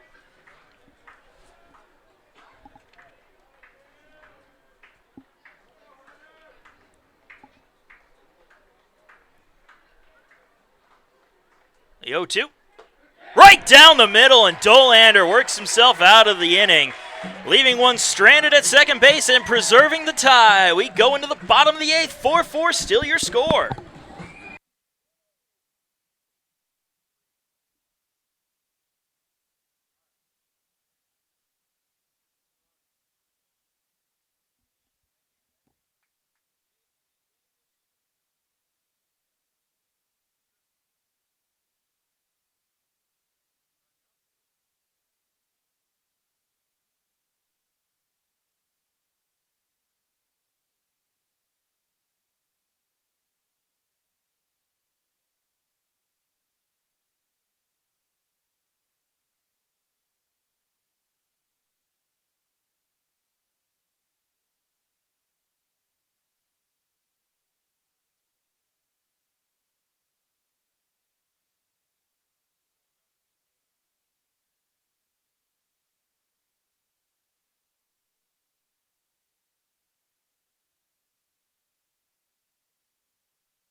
And we are back. Bottom of the 8th inning, score still tied at 4-4.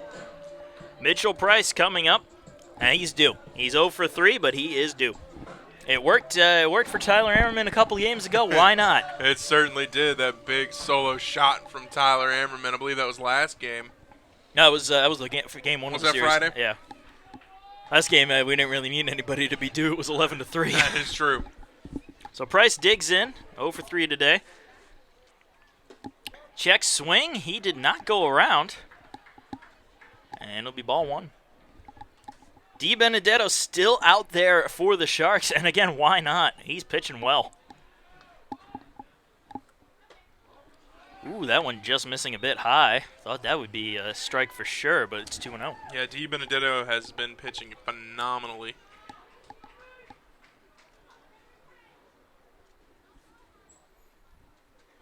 Inside, Price does a little quick step, moves out of the way, and it's 3-0 count.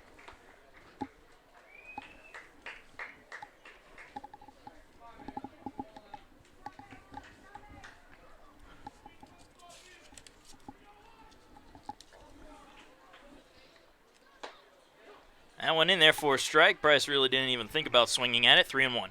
He only had one hand on the bat. Just getting his timing down. Kind of like they do when they're on deck. And the 3-1 pitch. Ground ball. That'll go through into left field for a base hit. So for the third straight inning, the Pacers lead things off with a base hit. And we'll see if they can actually capitalize on it this time as Zach Moon comes to the plate, also 0 for 3. Well, we definitely won't be seeing any bunts from Zach Moon. No, you know what? You may actually see a bunt. You may see a bunt, though, because you got a fast guy on first to Mitchell Price. If he bunts it well enough, you got a runner on second base now. with only one out. And, I mean, then again, Moon does have the power. So do you want to take the bat out of his hands? Definitely not. I wouldn't, but somebody might. Somebody might. 1 out of 10 people might. 1 out of 10 people might. So Moon digs in. He's due. He's 0 for 3 today with a strikeout and a pair of pop-outs. Or a pop-out and a fielder's choice, I should say. And that ball low for ball 1.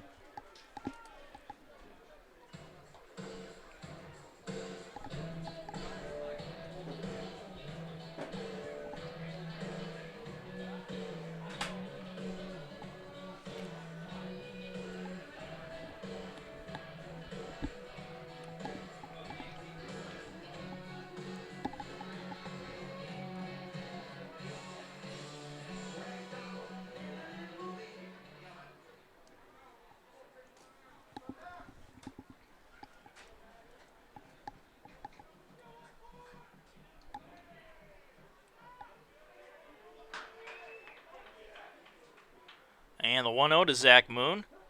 On the outside corner. That was a bit outside, I think. But they're calling that a strike. Pacer crowd.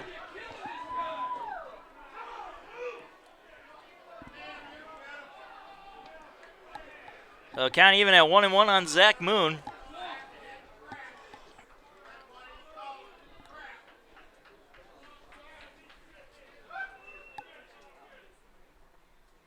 And Moon lines one into left field. That one is trouble, and that one is off the wall fair. And they're going to call that a home run, I think. They're calling it a home run. They say it went off the foul pole, I believe. Maybe not. I thought I saw him waving his arm around like it was a home run. Well, either way, it's an RBI double for Zach Moon, and the Pacers have taken the lead here in the bottom of the 8th, 5-4. I think that should be a home run, but it's not going to be. I'm pretty sure it hit the yellow on the wall. Yeah, I think it did too. I thought I saw him waving his hand around like it was a home run. But the rule is it is a RBI double, and Mooney will come out. Freddie Beeman will take over for him on second base. Well, that's good enough for me. It breaks the tie. So that, as you said, Freddie Beeman taking over, and Dalton Weeks coming to the plate. Leave it to the All-American to break the tie, as the Pacers now lead it 5-4 here in the bottom of the 8th inning.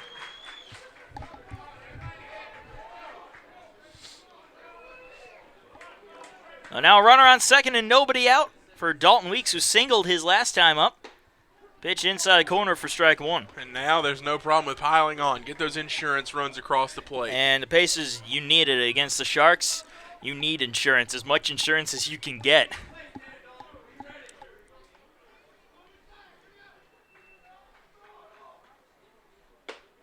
Inside corner again, 0-2.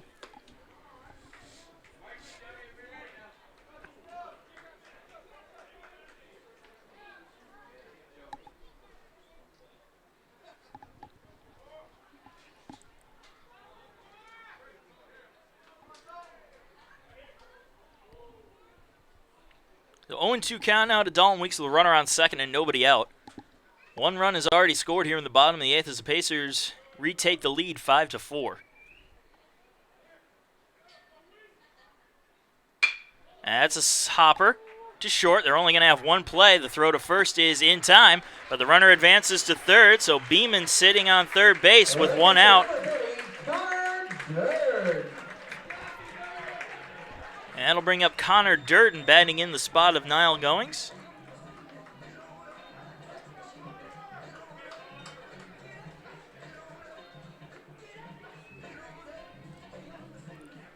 Durden has been one of the best Pacers when it comes to batting this year, right up there with Zach Moon, yeah. Yeah, he absolutely has. He's only one home run short of tying Moon for first in that category. And I'm sure the Pacer faithful wouldn't mind a home run. Infield playing the run. And Durden checks his swing, but they're going to say he went around. Good call. Count 0-1.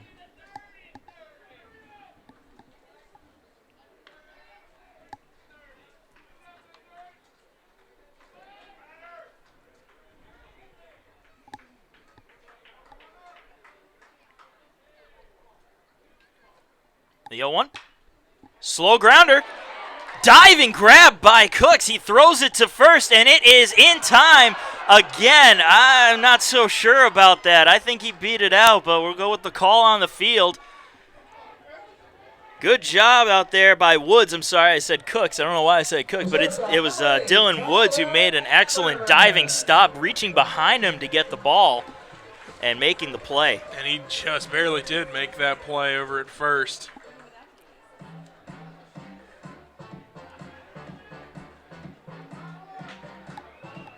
Again, from up here, it looked like Connor Durden beat out that throw, but can't be too sure.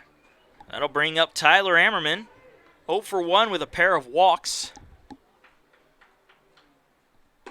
Pitch right down the middle for strike one.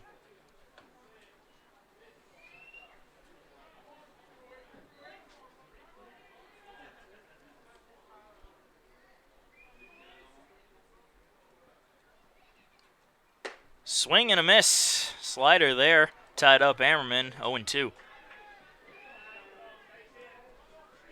Would not be good if the Pacers leave the runner stranded at third base. They need every run they can get.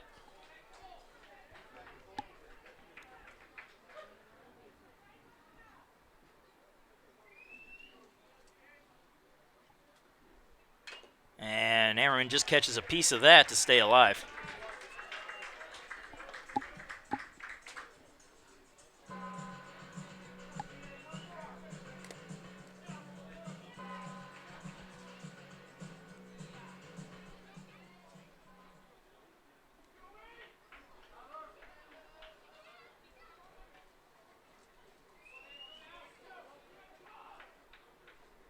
The 0-2. Outside corner, call strike three. Ammerman down looking for the final out. So that will do it here in the bottom of the eighth, but the Pacers have retaken the lead, breaking that tie of 4-4. They lead it 5-4. We go into the top of the ninth inning.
And we return top of the ninth inning. Mitch Spence on the mound for the Pacers to try to close things out as they lead 5-4. But the ever-dangerous Andrew Liberty up. Liberty, when he gets on base, he usually comes around to score. He is 1 for 2 today with a walk, a stolen base, a single, and 2-run scores. The first pitch misses for ball one.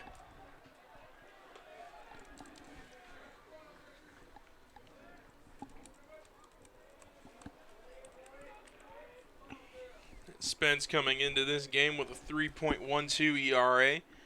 1-0 on the year in 8 appearances. He's got 2 saves, making him the saves leader for the Pacers. And that pitch right down the middle for strike one to even the count up.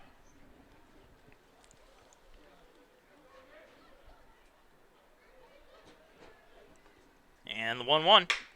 Ground ball to short. Ammerman has it. Throws it to first and gets the out for the first out. Got exactly what he wanted right there in that ground ball pitch, low and away. So 1 down, and that brings up Michael Hernandez. 1 for 3, but that one was a 2-run home run back in the second inning.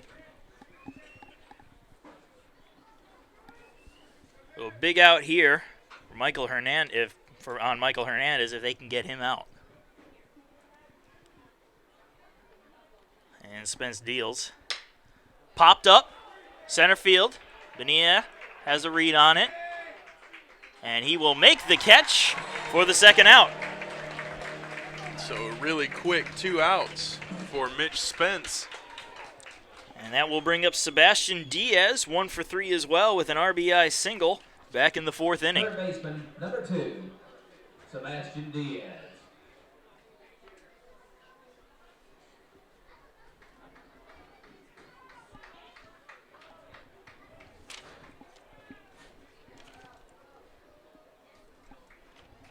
Pinch hitting, number 8, Brendan Cutting. And they're going to have a pinch hitter come in.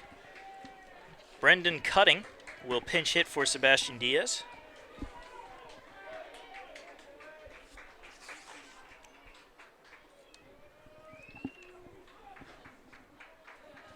And the first pitch to Cutting just misses for ball 1. This Pacer crowd's still not happy out there. Well, it is a stressful situation. A 5-4 ball game in the top of the 9th with 2 outs. That one fouled off, evens the count up at 1-1.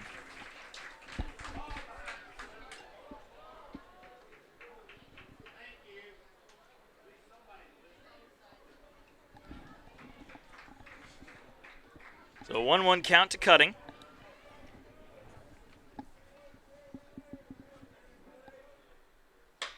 And he's going to line one into right field. That'll be a base hit. And that's going to go to the wall. Westerberg has trouble handling it, fires it in, but it's going to be a 2-out double for Brendan Cutting, and the Sharks are not done yet. Not by a long shot, and they're reminding the Pacers of that and just how dangerous their lineup is right here. And speaking of dangerous, Giancarlo Cintron-Torres coming to the plate. 2 for 4 with a single and a double his last time up.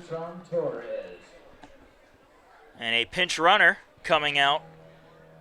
That'll be Andrew Lebowski.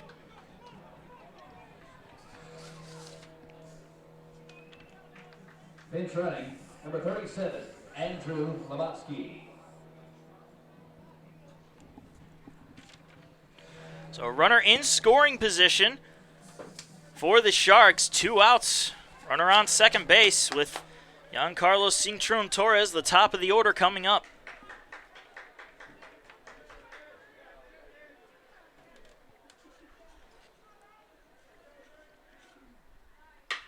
Fly ball into deep left field. That's going back, and that is gone. A 2-run home run for Giancarlo Cintron-Torres, and just like that, the Pacer lead disappears as they now trail 6-5 on the blown save by Mitch Spence. Yeah, Cintron-Torres, he got that pitch that he wanted, and he just crushed it to left field on no doubter to give the Sharks the lead here in game number 3. And very unfortunate for the Pacers, who had a golden opportunity to score a pair of runs, but they left the runner stranded at third base last inning. And not even just that, I mean, just a really quick 2 outs for Spence. And then just everything falls apart. Yeah, and that's how it happens. A real bummer from Mitch Spence. He came out and just dominated the first 2 batters. That one misses low and away for ball 1.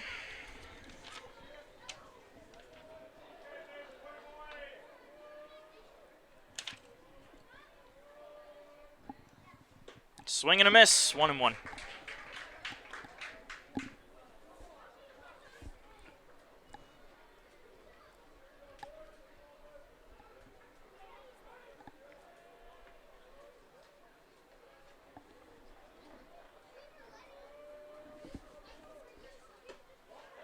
And that one just missing. Looked like a strike to me, but count 2-1.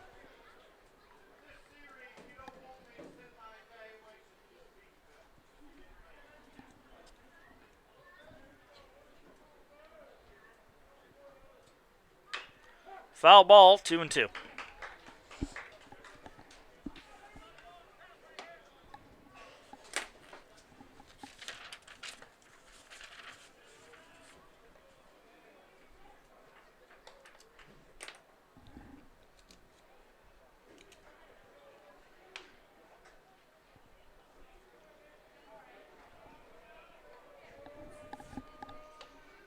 Swing and a miss, but one out too late if you're Mitch Spence as the Pacers trail 6-5 going into the bottom of the 9th inning.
And we return in the bottom of the 9th, the place the Pacers did not want to find themselves, but they're here nonetheless as they now trail 6-5 with Luke Westerberg leading things off. And the Pacers, after giving up that 2-run home run in the bottom of the 8th, in the top of the 9th, they've got to battle back here. It's all or nothing at this point. It is true. They only have 3 outs to work with now. First pitch down the middle, strike 1.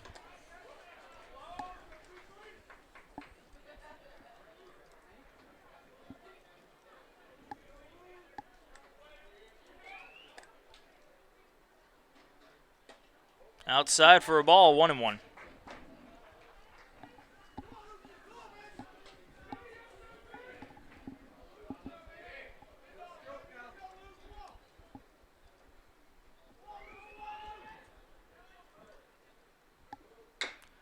Fouled off Westerberg's foot.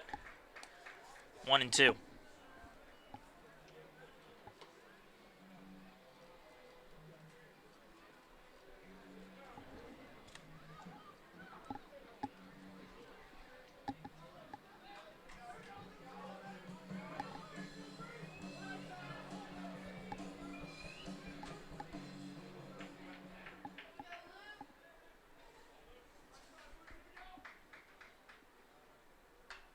Fouled off. Westerberg gets a piece of it to stay alive.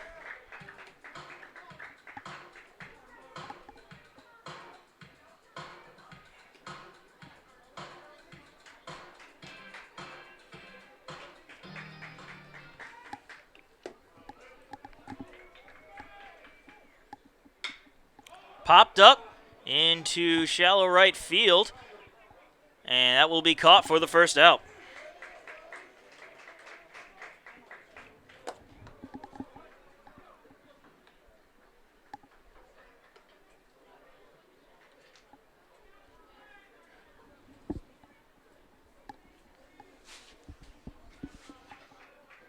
And the bench here for the Pacers, number 32, Brian Pereira. That'll bring up Brian Pereira.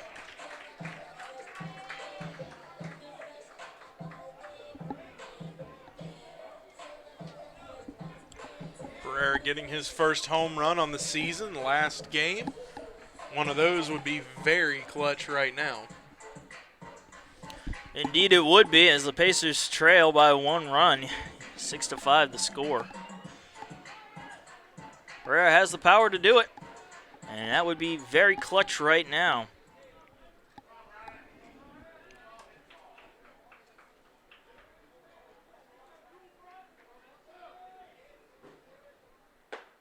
And that first pitch on the outside corner there to Pereira for strike 1.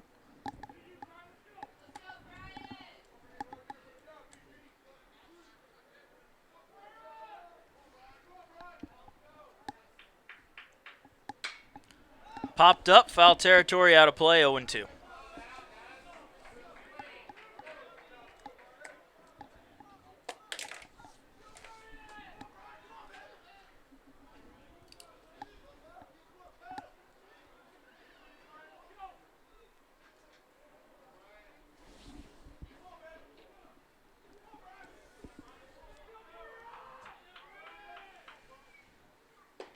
Oh-2 misses outside, 1-2.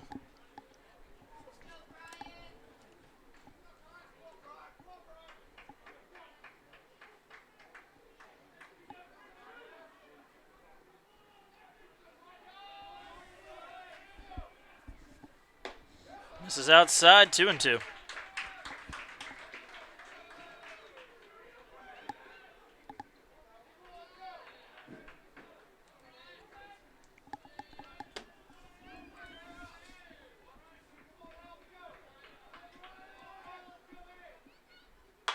Pereira grounds one slowly to second. Cintron Torres has it, throws to first for the second out. And the Pacers now down to their final out. Center fielder number 4, Jose Bonilla. And Jose Bonilla coming to the plate now. Last hope for the Pacers. 3 for 4 with 3 singles, a stolen base, and an RBI.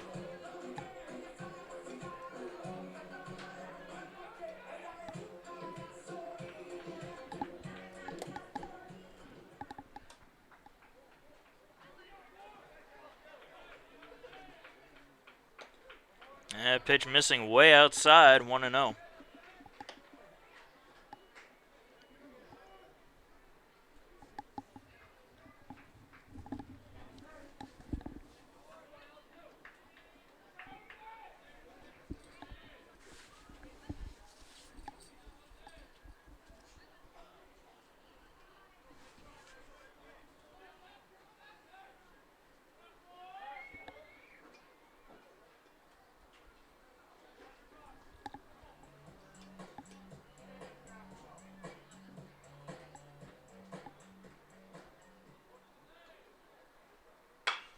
That's grounded to first, and that will do it as the Pacers drop Game 3 of the set. They do win the series, though, 2-1, but a very unfortunate turn of events here in Game 3, brought about by some questionable